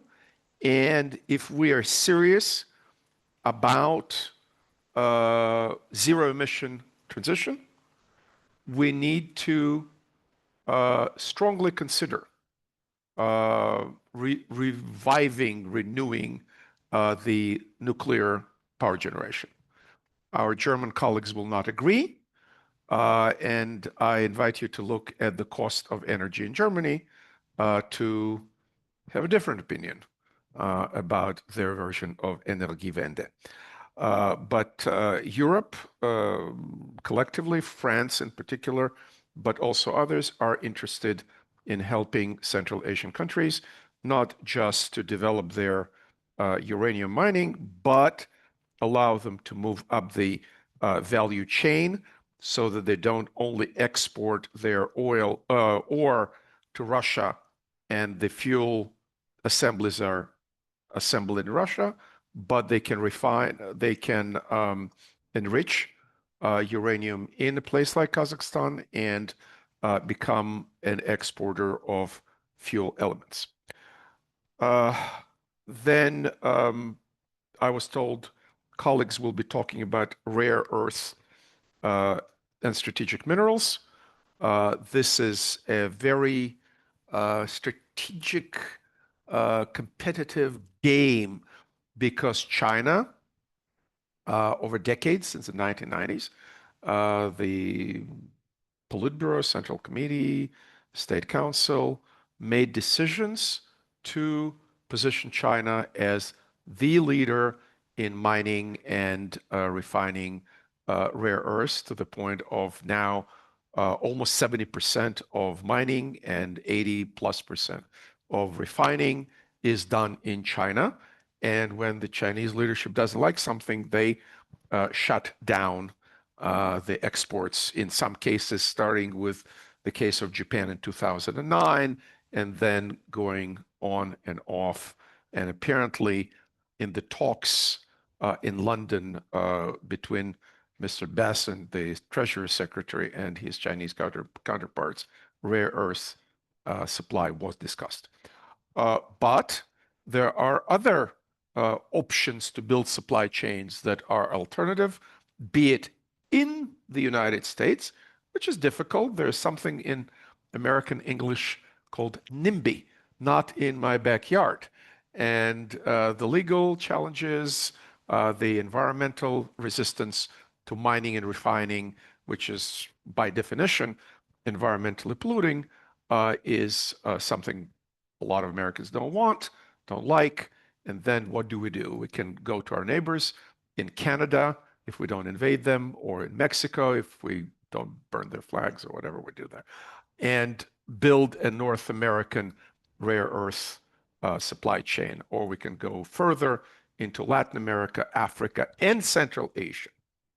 The question about Central Asia is because it's sandwiched between the dragon and the bear, between China and Russia, and here's Afghanistan, here's Iran. What are the political risks to invest billions of dollars to build the supply chains for strategic minerals and rare earths in Central Asia? I think that question is still open. There's a lot of interest. We heard about EU summits, high-level visits. I was in Astana 2 weeks ago, and Ms. Meloni, the Prime Minister of Italy, flew in to speak in person in the Astana International Forum. And I think it has something to do with all these strategic materials and rare earths, etc., that I mentioned. Another very, very important issue, water. Wesley told me to remind you that International Tax and Investment Center published a number of reports about rare earths, about transportation infrastructure, about soft infrastructure for investment in Central Asia. And at the Atlantic Council, we published a water report, and before that, a food and agriculture report on Central Asia. So with water, I see it as a hard limit to development.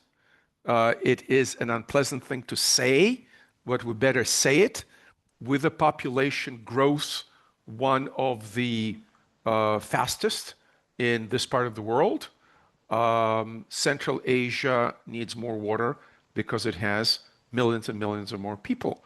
It's also industrializing, so it needs more water because industrialization requires water. If we're talking about mining and refining of strategic metals, it needs water. If we're talking about nuclear reactors, to cool nuclear reactors, we need water. If we're talking about expanding agriculture, there's so much land in a place like Kazakhstan. We need water. So when we researched that, we came to a conclusion that, one, you can do much better to save more water. Instead of digging canals and not paving them, not putting a waterproof bottom in the canal, and the Soviets built the Karakum Canal, huge canals that took a lot of water for cotton production, that didn't make them waterproof. So a lot of this water was just seeping into the sand or into the land. You can pave them, you can cover them so it doesn't evaporate. Then it becomes essentially a pipe. So now we're talking about pipelines of water instead. You can use drip irrigation for agriculture. That saves a lot of water. And there are countries in Europe which can help with water management. Holland is one, France is another one. They do global, Indo-Suez, whatever company you have in France that does water projects all over the world. I'm sure there are people in Sweden who know how to manage water and do other things that can help and improve environmental standards for mining. By the way, Sweden also discovered a big rare earth field and probably will become a player in that industry as well. So this is to say that Central Asia is modernizing. It doesn't want to be dependent, not on China and not on Russia. China was not an immediate imperial factor, but when you talk to people in Kazakhstan or other places in Central Asia, they remember the Chinese influence and presence, and they're wary about how far this economic expansion is going to go. Russia is an immediate colonial power. 1/3 of the population of Kazakhstan was starved to death by Russia. It was a genocidal starvation, not unlike Holodomor in Ukraine. And this was a forced sedimentation of the nomads in the 1920s and 1930s, not that long ago. So there are Kazakh elites, Kazakh nationalists, who are painfully aware of this history, as well as throughout Central Asia, the modernizing group of sort of modern Muslims called the Jadids, the Jadidi movement, was exterminated by Stalin. So there is a lot of apprehension. And this balance between China, Russia, and now the West collectively, I would argue, is on its last legs. The West that included the United States and Europe together is no longer together. It might change in the future. I don't know. I forgot my crystal ball at home. But right now, it doesn't look good. So Europe and the US, in cooperation or without cooperation, in my opinion, need to be engaged in Central Asia and in South Caucasus and in Eastern Europe. Why? Because nobody abolished the global power competition. It was all very nice as long as it lasted with international institutions, et cetera, et cetera. But the realpolitik today is the predominant doctrine of how great powers, Russia, China, Turkey, and others, Iran, US, etc., are viewing the world. And therefore, for all the reasons the previous panel mentioned, and I mentioned here in terms of econ, we either together or separately need to be engaged in Central Asia. Thank you.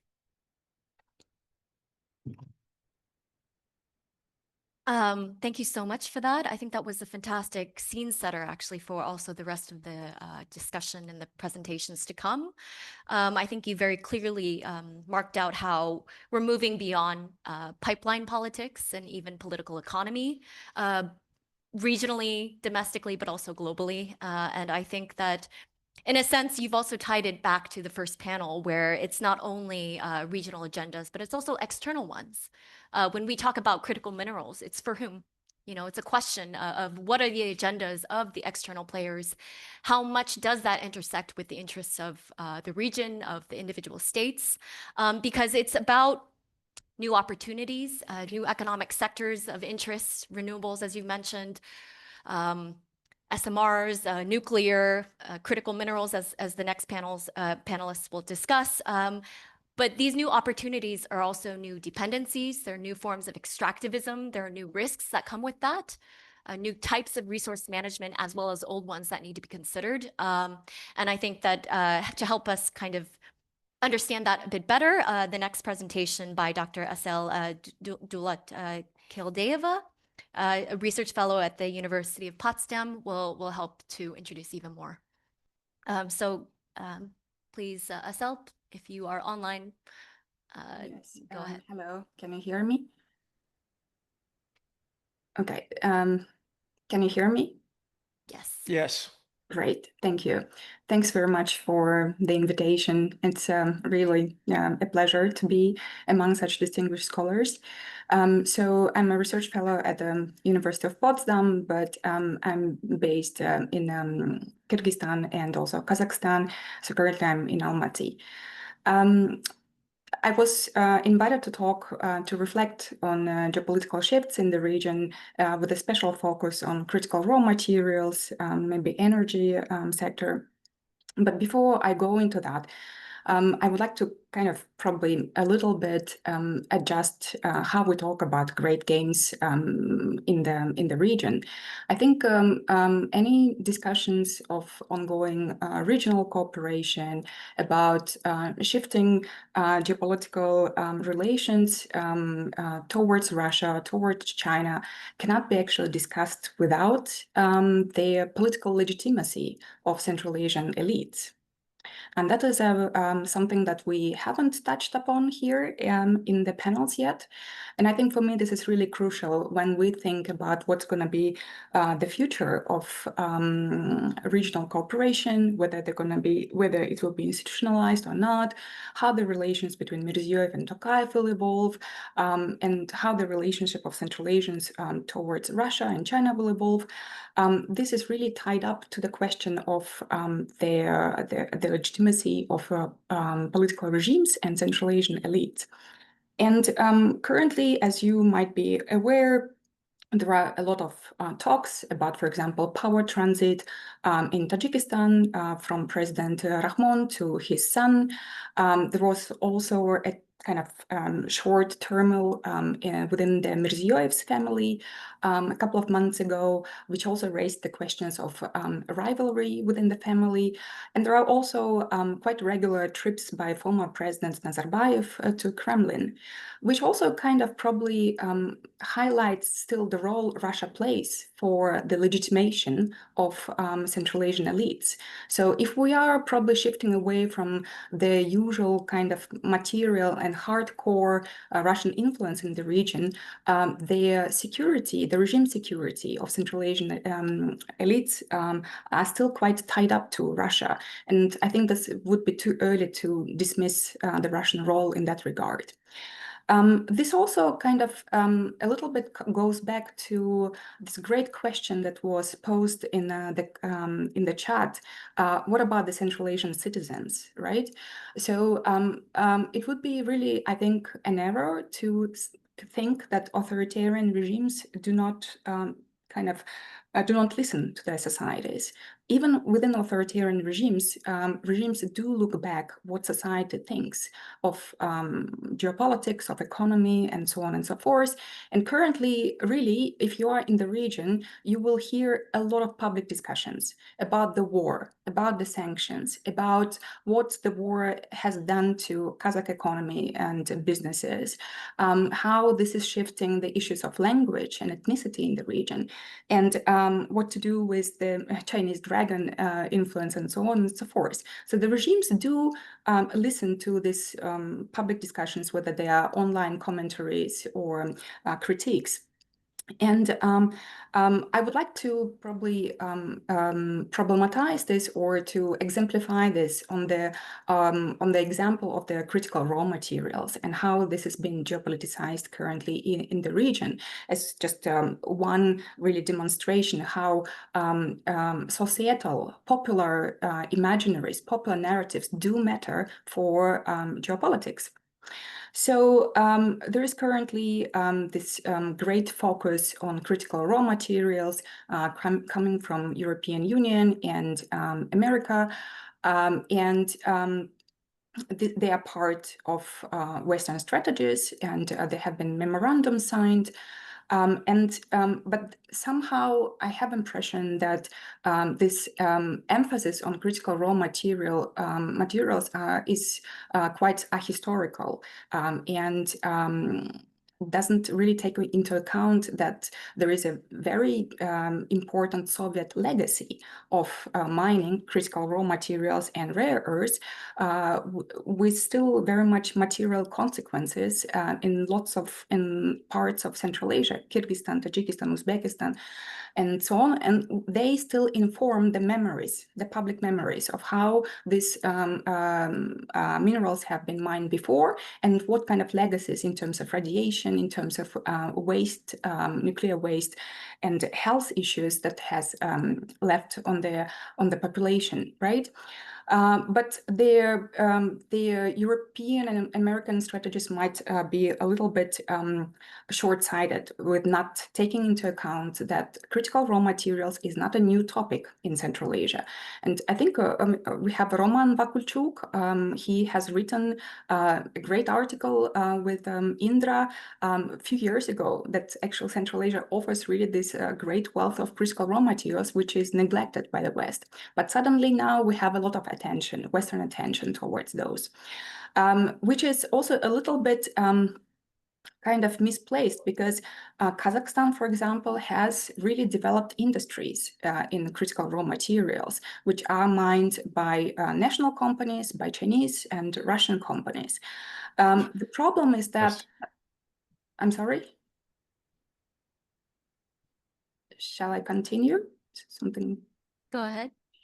Right, but the war on Ukraine has created real consequences for the Kazakh industry in terms of showing the shortages of transport connections. So the Kazakh industry has been struggling to export its commodities, and the Kazakh businesses, and I'm now drawing on my empirical data, the qualitative interviews which I conducted with the Kazakh business people and industries, they show that they have understood that they're not really interested in just extracting minerals and critical raw materials. And for them, it's really important to also attract technologies. And that's what the Kazakh and Uzbek governments want from the West, not just extraction of commodities, but their import of technologies, so that there are industries being built. And I think the current concern in Kazakhstan with if you look at the statistics on foreign investment, it's not just that foreign investment is coming into Kazakhstan. There is also outflow of foreign investment from Kazakhstan, which for certain Kazakh experts suggest that foreign investment is extractive. Right, and this is what has been concerning the Kazakh population, who have seen really not much impact from the gas and oil industries on the average Kazakh or Uzbek citizens.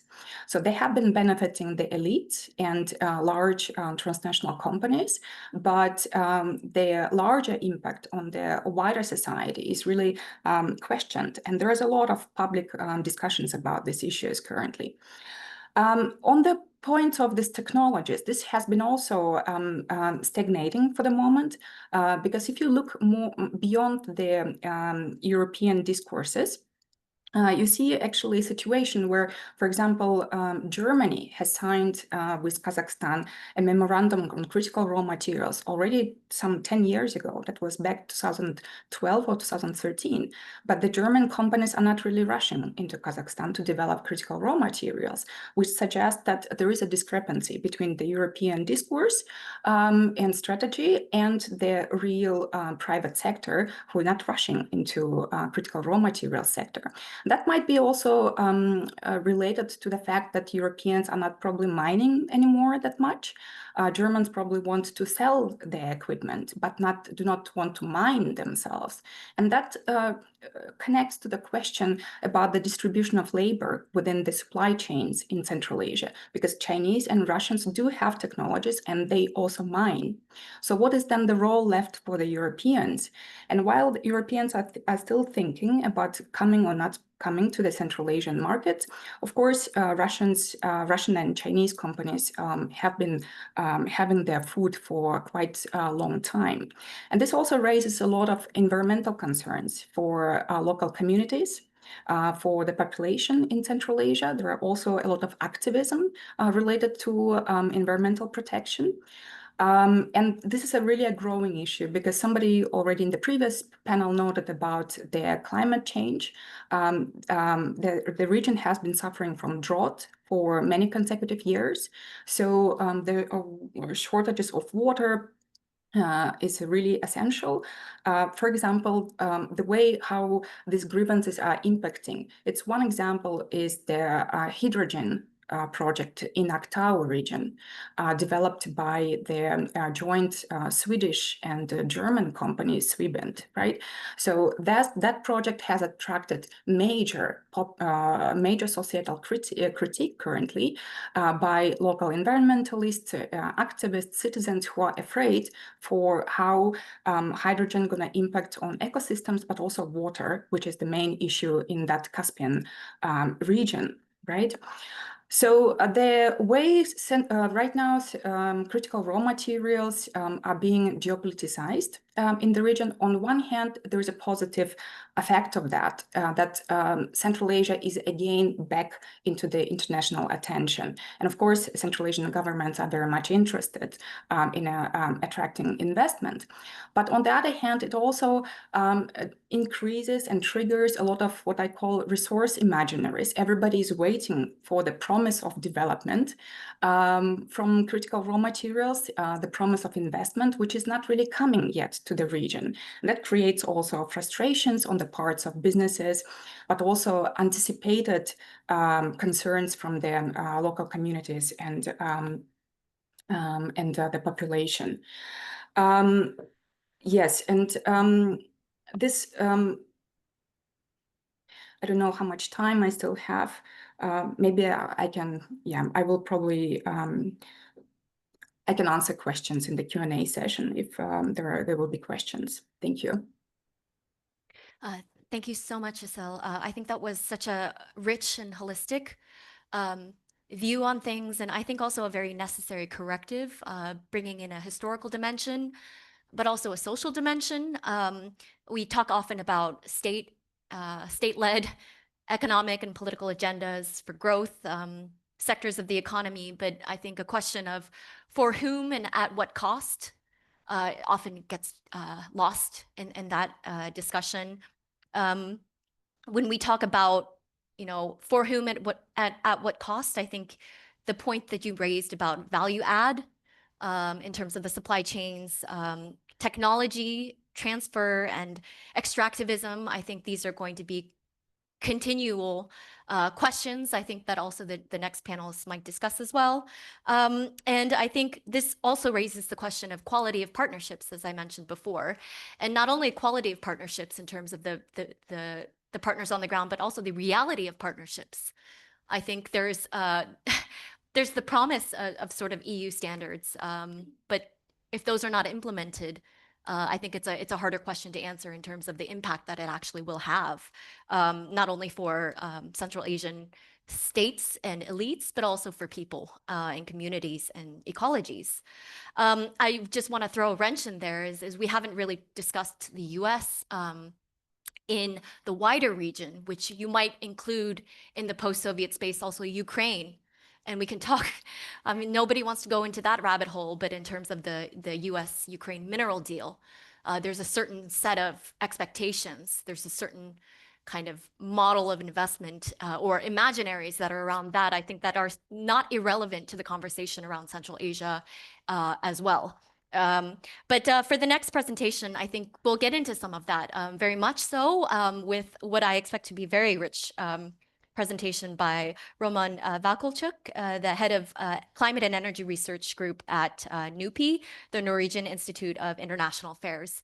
So please go ahead.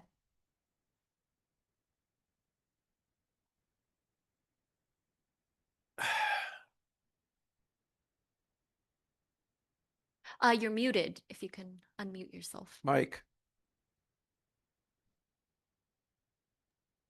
Right. I hope you can hear me now. Yes. Oh, perfect. Thank you very much to SIPRI for inviting me. It's such a pleasure to share this panel with Ariel and with Asel.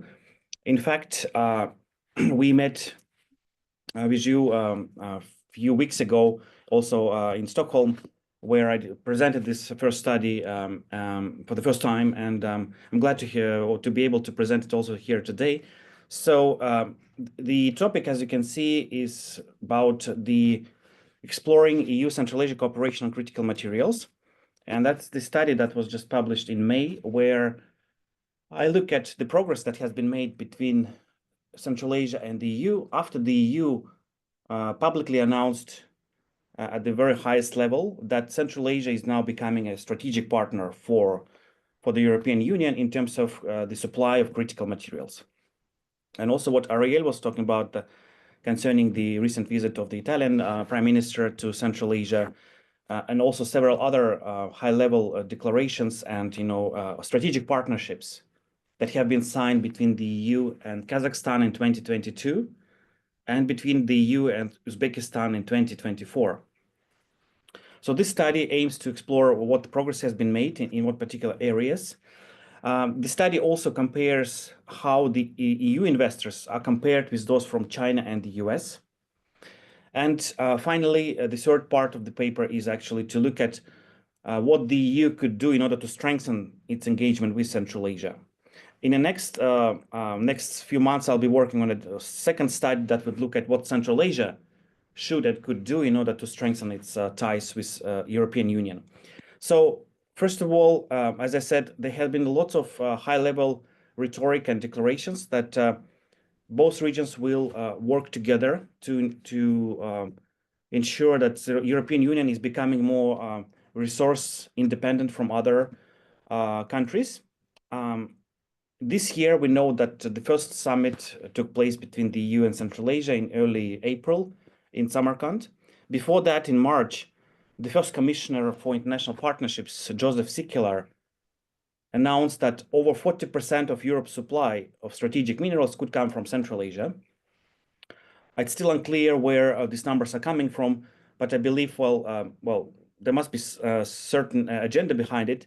But also we heard from other high EU officials that, well, the potential supply of minerals from Central Asia can be significant. We also know if we look at the projected demand for certain minerals, it's going to be significant for the next couple of decades. And part of this projected demand growth would also come from the European Union. And Asel said that, of course, the EU is trying to think whether it would actually accelerate the mining within the European Union itself, or whether to actually shift to other places and regions. And we know that the EU has signed 14 such partnerships agreements, not only with Central Asian states, but also with Latin America, Africa, and so on. And so the idea was also to compare to what extent the EU's engagement with Central Asia has been more active or less active compared to other places in the world. So just very quickly, we know that Central Asia holds resource potential of 22 critical minerals, which are on the EU's list of critical materials. We know that the EU has its own list, which it updates every 3 years. And this is the study that also Asel mentioned we did before that shows the global share of Central Asia in terms of the reserves of certain minerals. We know that for some, Central Asia has a huge reserves, and for example, chromium, where Kazakhstan is the second biggest country after South Africa. But also if you look at some other minerals like nickel or silver, and we think, well, it's 1% of the global reserves, it's still quite substantial. If we talk about mining, we're talking about a couple of decades of mining of this mineral. So it's also quite potentially quite an important source of supply of those minerals. Now, Central Asia is somewhat unique compared to other places like the Democratic Republic of Congo, where cobalt is the main mineral, or the Latin America and its lithium triangle, where lithium is the key mineral. Central Asia has the diversity of different minerals, which are also, based on the infrastructure that was also mentioned. And I mean, Central Asia has a long history of mining as well. So this diversity of minerals makes it, I would call it, a one-stop shop for some minerals, which of course can make it a very attractive place for foreign investors, especially for regions like the European Union or countries like the US or China. Now, we also know, and this was already mentioned, that the region is becoming a destination for big players in terms of critical materials.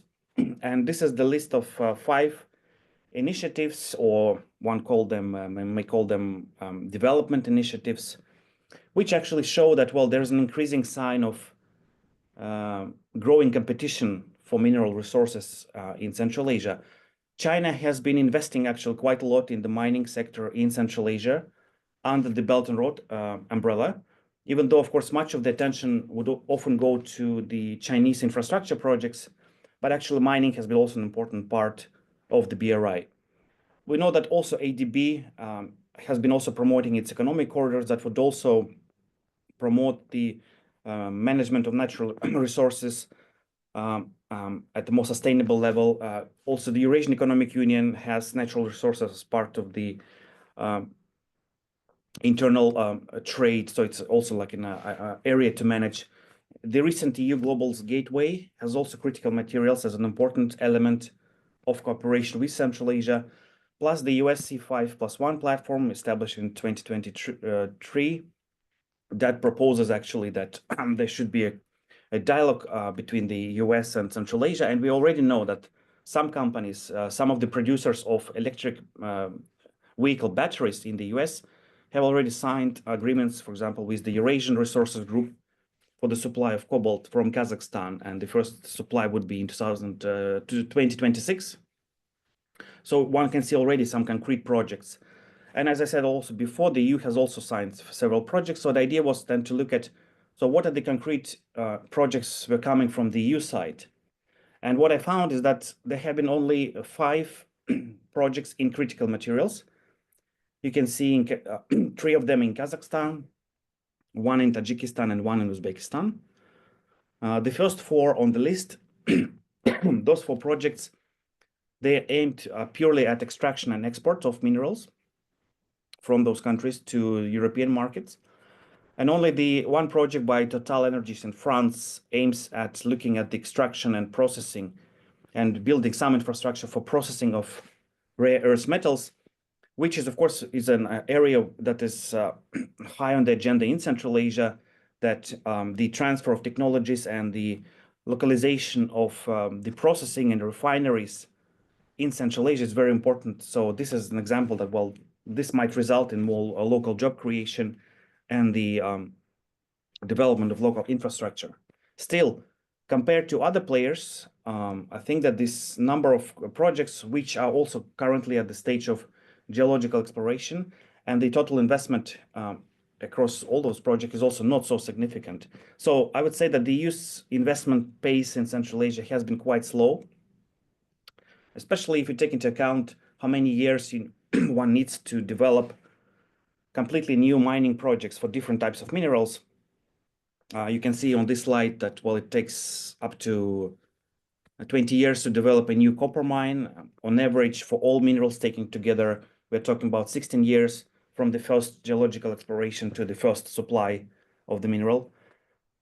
Zinc, lead, they take 15 years. Some of them actually less time consuming, like lithium, it takes on average 8 years.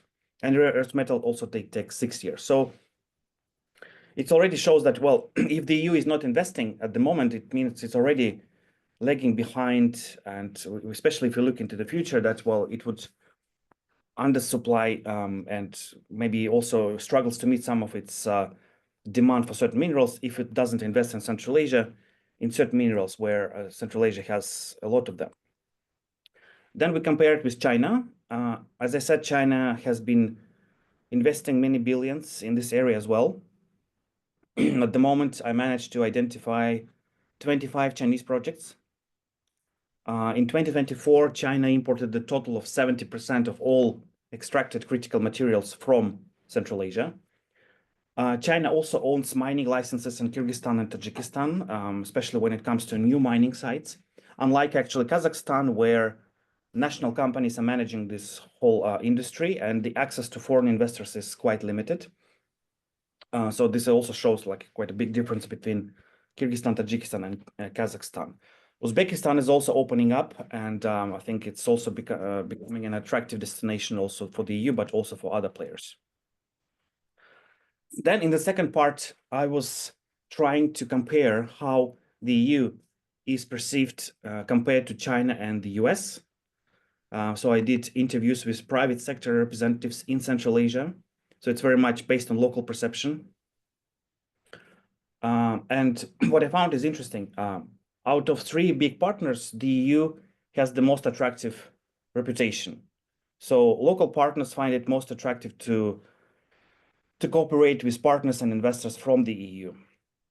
Because for reasons such as that EU companies often promote favorable local content terms when it comes to new mining projects, for example. The same as actually the US, that it also has quite a strong policy on local content. The Chinese companies are lagging behind because they often hire less than 40% of local workforce compared to EU or US companies, which often hire up to 70 to 80% of local workforce. They also use increasingly local resources. Also, the EU is known for its reputation. So if local partners in Central Asia manage to establish a new business deal with European investors, then reputational benefits are significant, attractive, and often it's seen as a sign of quality if you manage to establish such a partnership.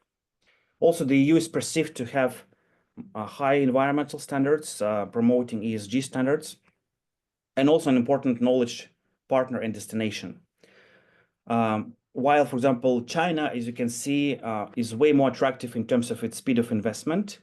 In terms of ease of doing business, it's way more attractive than the EU and the US because China is faster. Access to capital markets is also easier to find in China compared to the EU and the US. Less bureaucratic, but yeah, of course, it's weak on local content policies, corporate reputation, and so on. At the same time, I should also say that there has been also a learning curve for Chinese investors, where you see that recently the number of anti-Chinese protests and resistance to some of the new mining projects by Chinese companies has been actually declining. It means that I think that China has actually managed to learn from the high resistance to some of their large-scale dam and also mining projects across Southeast Asia and Central Asia. And now this also results in some concrete projects which are now also take into account possible environmental concerns. Now China also, I think, manages to establish dialogues with local stakeholders much better than it was like 10 years ago. So while having said that, I should say that, well, that's where EU has advantages, but the EU also has severe disadvantages in the sense that it underutilizes its core advantages. And that one of them is also not only the slow investment, bureaucratic way of doing business, but also ease of travel. And that's actually quite a significant disadvantage for the EU as viewed by local stakeholders.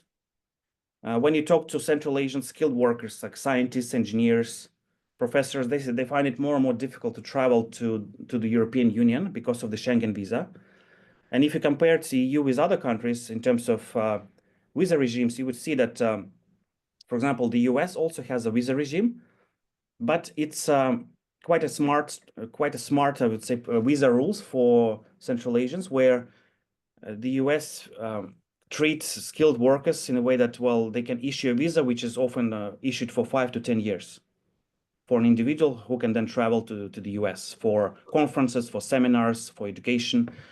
While what the EU does at the moment, if scientist in Kazakhstan wishes to go to a seminar for a 2-day seminar to the EU, often he or she gets a 2-day visa.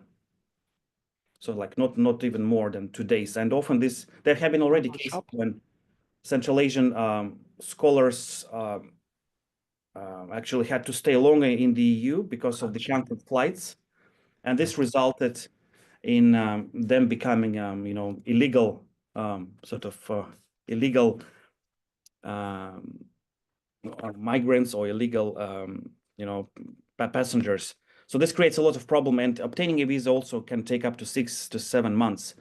Other countries are also slowly opening up, and they actually removing visa regimes such as China, which introduced visa-free access to Kazakh citizens and Uzbek citizens for 30 days. Also, this applies to skilled workers. The United Arab Emirates and other Gulf countries, they are also opening up their borders and for visa-free regime.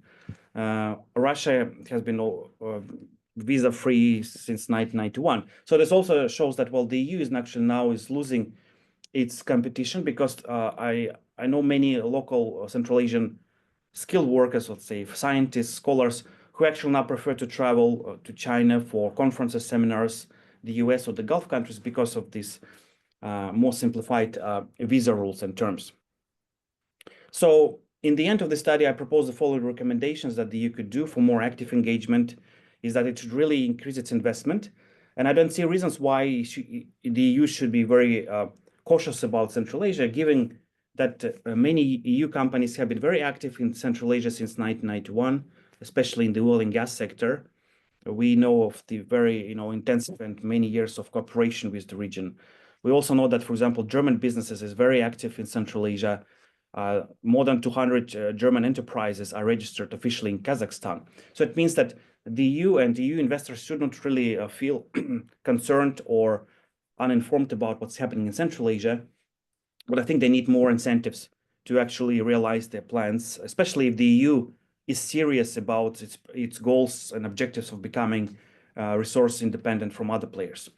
I think the EU should also look more into how it can actually help with knowledge transfer to create more local jobs and help with economic diversification, how it can also promote the sustainable mining regimes with the highest environmental standards.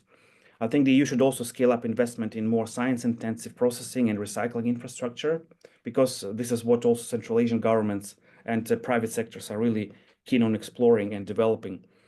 Facilitating Schengen visa, I think it's really crucial, because otherwise the EU actually might lose its very attractive reputation and image in Central Asia if this continues to be the case for the next years.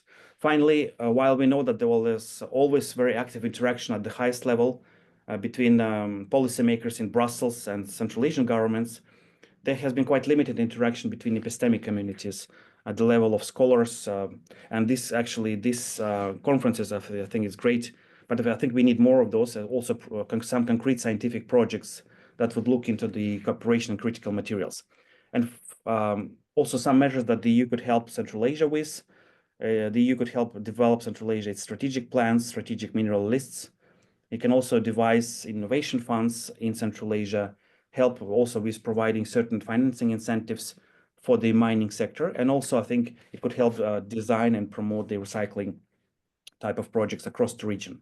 And the last slides here, even though I said I wouldn't touch upon what Central Asia should do, I would still mention some factors which of course might also impact the perception of Central Asia in the EU. And that's the fact that the aging mining infrastructure, which requires a lot of investment for modernization. It's also the mining and environment, and the whole history of the environmental contestation that relates to mining. It may be also a factor here.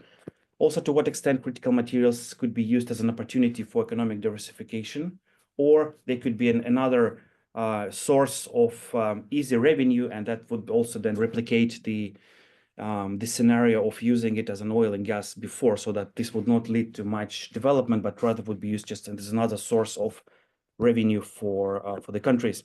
And finally, of course, the business climate, I think, should be improved in Central Asia, in a sense that Central Asia should look at not only at and compare the region with itself, but the countries in the region should also look beyond and see what they can offer to European investors in order to be more attractive.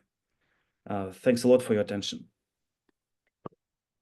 Thank you so much, Roman. I think that was a really great follow-on to Asel's presentation, in the sense that she talked about resource imaginaries, but you really did touch on the resource realities. There's a plethora of agreements, innumerable, I think, compared to the actual projects on the ground. And I think, again, as I mentioned to you a couple weeks ago, your study is one of the few that really digs into the concrete details. So I really implore everybody in the audience and also online to actually read the report itself. And I think one remaining question I have is actually on the perception side, because there's the perception of EU efficacy and sustainability, but as you mentioned, actually only one of the projects by the EU or by EU member state does actually engage higher up in the value chain in terms of those minerals, even if localization and local job creation is higher than the Chinese. We are running out of time, but I think we're certainly not saving the least for the last. I think I'm very excited and pleased to introduce Professor Sebastian Peyrus, who's the director of the Central Asia Program and a research professor at the Institute for European, Russian, and Eurasian Studies at George Washington University. He's a very distinguished career, and I think, as I understand, he will get more to the question of sort of these economic growth opportunities, but at what cost and for whom, and sort of the question of quality of development as it relates to the environment. So very pleased to hear from him. Thank you so much. Yes, indeed, I'm gonna focus more on environmental issues in my presentation. But first, I would really like to thank this prestigious institute, SIPRI, and Dr. Ariel Cohen and Mr. Wesley here for having invited me to this event. So there are indeed a lot of conversations. I mean, we've seen that today on hydrocarbon pipelines, on energy corridors, on the security of export routes, and they obviously remain very important. But I believe that, and not only me, but to capture the full picture, we also need to take into consideration that the region's future, I mean, economically, socially, and politically, will increasingly depend on how it manages environmental challenges in a time of, as we heard before already, of climate disruption, of resource stress, and also of population growth. I mean, environmental challenges are structurally linked to governments, to development models, to inequality, and also to foreign investment strategies. And Central Asia is grappling with many environmental issues which challenge not only ecological stability, but also the economic and social resilience of the region. So let me start by mentioning briefly some of these challenges. First, Central Asia continues to grapple with the environmental and health consequences of its Soviet past. And I mean, I'm not going to elaborate on that. This is pretty well known.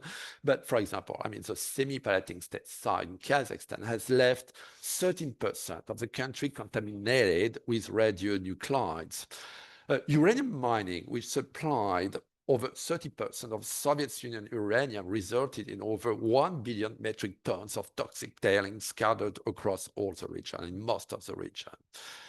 Poorly managed closures of mines and west sites have also exposed local populations to radioactive materials and also associated health risk.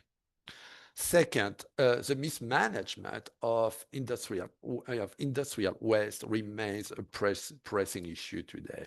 Hazardous substance from mining operations contaminate vital areas, including in densely populated areas, such as, for example, the Fergana Valley. And coal-dependent energy systems contribute heavily to air pollution. You probably heard that big urban centers like Bishkek and Almaty consistently exceed global air quality standards, which are driven by emissions from vehicles, from coal use, and from poorly regulated urban expansion. Third, this was already mentioned, the region's water management situation, which is shaped, in part by extensive cotton cultivation under the Soviet regime, continues to pose significant challenges for its future. Desertification and soil degradation are primarily driven by human activities and poor water management practices, and poorly managed and widely dispersed toxic pesticide stockpiles from the Soviet era continue to cause substantial environmental harm in the region. Desertification in Central Asia affects over 1 million square kilometers, which generates hazardous dust and salt storms. You have in Central Asia approximately 12 million people who are highly vulnerable to droughts, which stretches an area of, which cover an area of roughly 40 million hectares. And these challenges are worsened by outdated infrastructure, irrigation infrastructure, by poor maintenance, and which lead to widespread salinization and degradation of agricultural land. In Central Asia, at least 20% of the total land area is considered as degraded. And last but definitely not least, Central Asia is among the regions in the world most severely impacted by climate change. It experiences temperature increases above the global average. I mean, the average annual temperature in the region is projected to rise by 1.02 degrees Celsius by 2030, 3.1 by 2050, and 4.7 by 2085. These shifts are really significantly impacting ecosystems, agriculture, and water resources. And we all know, of course, about the disaster of the Aral Sea, but another serious threat which is looming on the horizon is the Caspian Sea, which is undergoing rapid evaporation and is projected to drop by at least 9 meters by the end of the century. And this would mean losing 25% of its surface, which would expose over 93,000 square kilometers of dry land. Or another example is the Lake Balkhash in Kazakhstan, which supplies water to 20% of the Kazakhstani population, and which is shrinking. I mean, China's upstream extraction on the Ili River, which feeds, 80% of the lake, has increased, yet no bilateral water agreements, as far as I know, really exist now. And Ariel mentioned that, but with the global warming, the accelerated retreat of glaciers jeopardizes the water supply from major rivers like the Amu Darya and the Sir Darya, which millions of people in the region rely on for irrigation, but also for drinking water. And as I said again, this also challenges the transition to green hydroelectric energies. Glaciers, for example, in the Tian Shan and Pamirs have already lost 30 to 45% of their mass.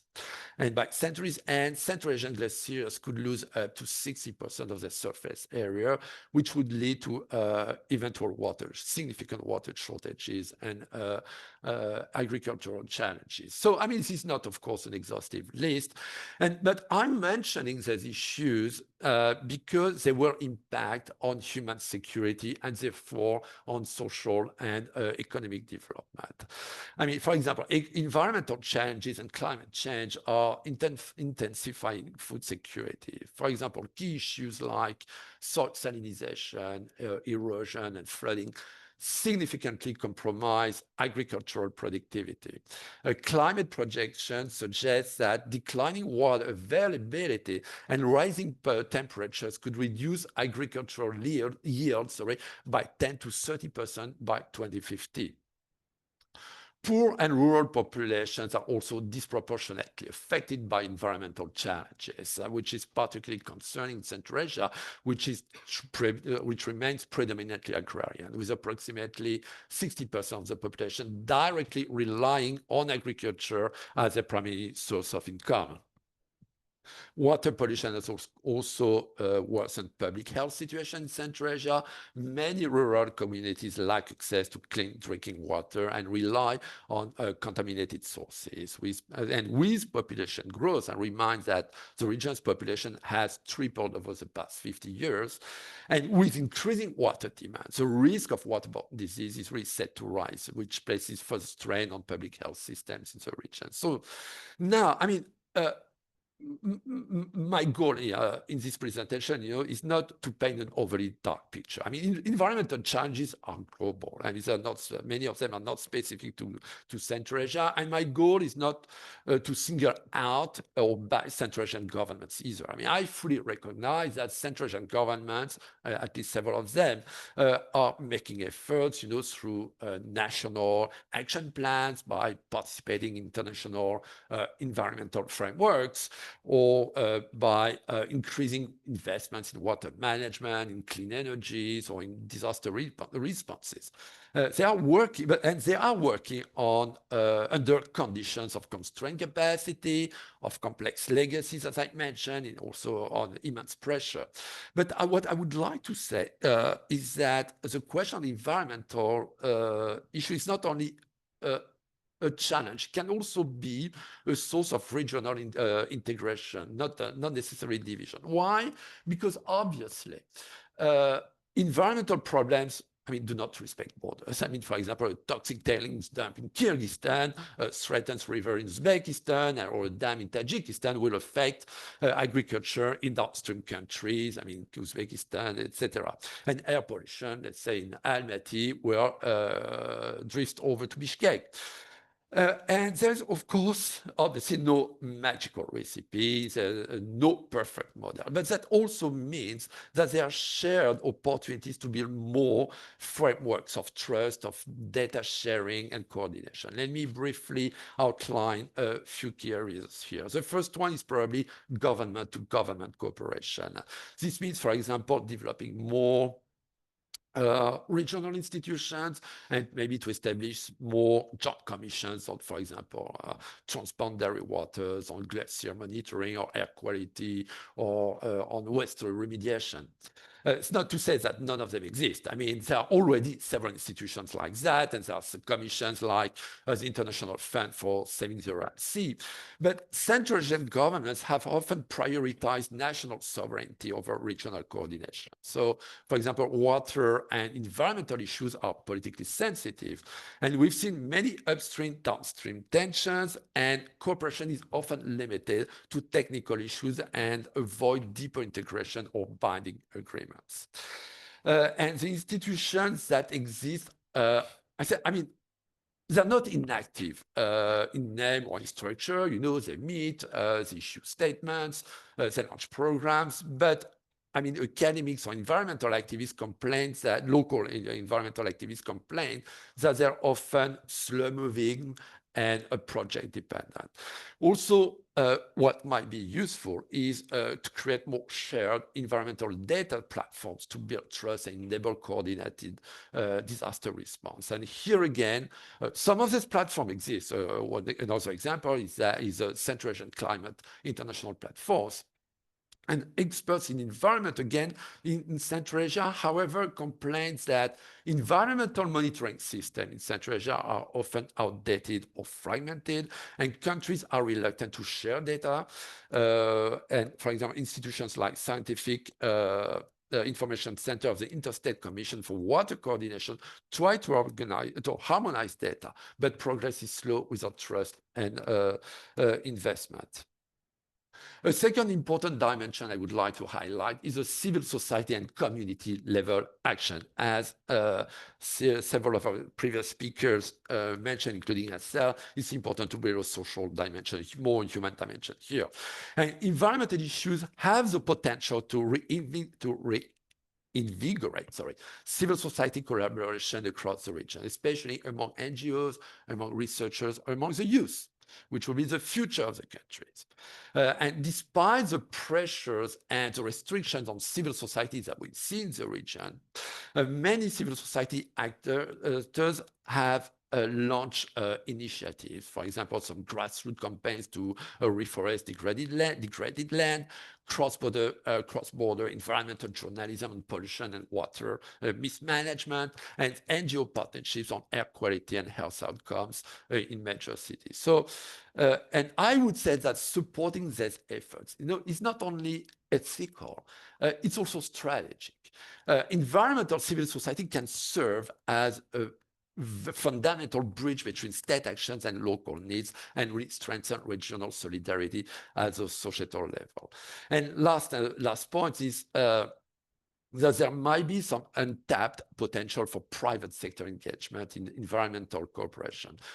So, I mean, companies and startups in Central Asia are already exploring that through, for example, waste-to-energy projects, circular economy models, and green construction, also through irrigation efficiency technologies, also even ecotourism and cultural heritage initiatives tied to environmental restoration. But by facilitating regional trade in environmental technologies or creating Central Asian green business networks, government and international actors could partner, could help turn environmental stress in entrepreneurial innovation. So I'm going to conclude by saying that, again, there are many conversations on hydrocarbon pipelines, but they remain important. But as we've seen maybe today, An urgent question is maybe what kind of region does Central Asia want to be in, let's say, 10, 20, or 30 years? First, a region that cooperates to rehabilitate shared water systems and reduce toxic legacies, a region that protects its most vulnerable populations from climate impacts, and a region where government, civil society, and businesses innovate together to create sustainable livelihoods. So I'm going to stop here. Okay, thank you so very much for what started as quite a harrowing picture of the environmental challenges that Central Asia faces, but actually turned into quite an optimistic call for action. And if I were to, again, sort of call on some of the previous conversation earlier this morning, the term litmus test was mentioned. And if I can just interject a little personal opinion, I think one litmus test actually for all of the things that we've been discussing, political cooperation, regional cooperation, domestic growth, will be how environmental challenges are incorporated. And I think that this is important, as you mentioned, it's not only for human security, but this also dovetails into legitimacy, I think. And again, what political cooperation is for and towards what and for whom. And I think that this is, again, a question of quality, of which partners are going to come in, which actors are going to be on the table to actually work cooperatively on these issues that actually matter for Central Asian people. I have to say that we are well over time, so I'm not sure that we have time for Q&A. So if, I mean, take the prerogative, I would say, if you have questions, please either approach the speakers in person, or if you have questions, we'll try to also put you in touch by email with the speakers if you have directed questions to them. We're going to essentially close out, and I'd like to hand the floor to Ariel to give some closing remarks. Thank you very much. As I was listening very carefully to Professor Peyrouz's remarks, there were a couple of thoughts that we should keep in mind that are important for Sweden and for the EU members. And that is that as the wealth of countries increases, and we see Kazakhstan is a candidate for, or aspirant, shall we say, to OECD. And relative to other aspirants, it has GDP more than twice as high. I just compared and contrasted other aspirants like Thailand or Indonesia with respectively $5,000 and $7,000 a year to Kazakhstan's over $12,000 a year. So in terms of GDP per capita, it's getting there. It's middle high income country. And we know from all the data available, the higher GDP per capita, the higher prosperity a country enjoys, the more demand for higher environmental standards emerge, right? Nobody who can afford not to live in a polluted environment doesn't want to live in a polluted environment. This is why countries like US and Sweden and others do not want these polluting heavy industries there. Secondly, some leaders in Central Asia, and I'm thinking about Kazakhstan and Uzbekistan in particular, understand that we're living through a massive, massive technological disruption. And that's AI, that's transition to quantum computing, etc.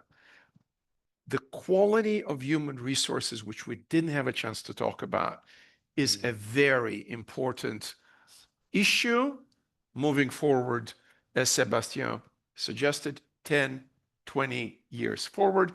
And in that context, education, development of human resources, professional training, the EU still has a comparative advantage. When you talk to younger people there, which countries or blocks of countries they admire? Europe. As somebody said here, who they prefer to do business with? Europeans. So Sweden can play a role and should have trade missions and embassies in all of these countries, especially now that Sweden's role is no longer as a neutral, but as a NATO member. leadership is important. Countries that punch above their weight get noticed, get investment, get respect. So I think there's a wonderful pathway forward for Sweden in particular and Europe in general. Now to the concluding remarks, I just want to thank SIPRI, want to thank the audience, and I'm happy we're putting Central Asia on the map. It is a fascinating region. It's a region with ancient cultures. My senior colleague, Professor Frederick Starr, who those of you who do the region know that he's a doyen, a grand old man of Central Asian studies, wrote books about the thriving culture even in the pre-Mongolian but also post-Mongolian invasion eras in Central Asia. I've been in 21 in Bukhara, Samarkand, and saw amazing architecture, and there were some of the first astronomic observatories in the world, the Ulugh Observatory there. So it has a lot of potential. It is strategically important whether you agree with Mr. Mackinder or you don't. So let's continue our dialogue, our cooperation, and hopefully we'll have more events and economic development that everybody will benefit from. Thank you very much.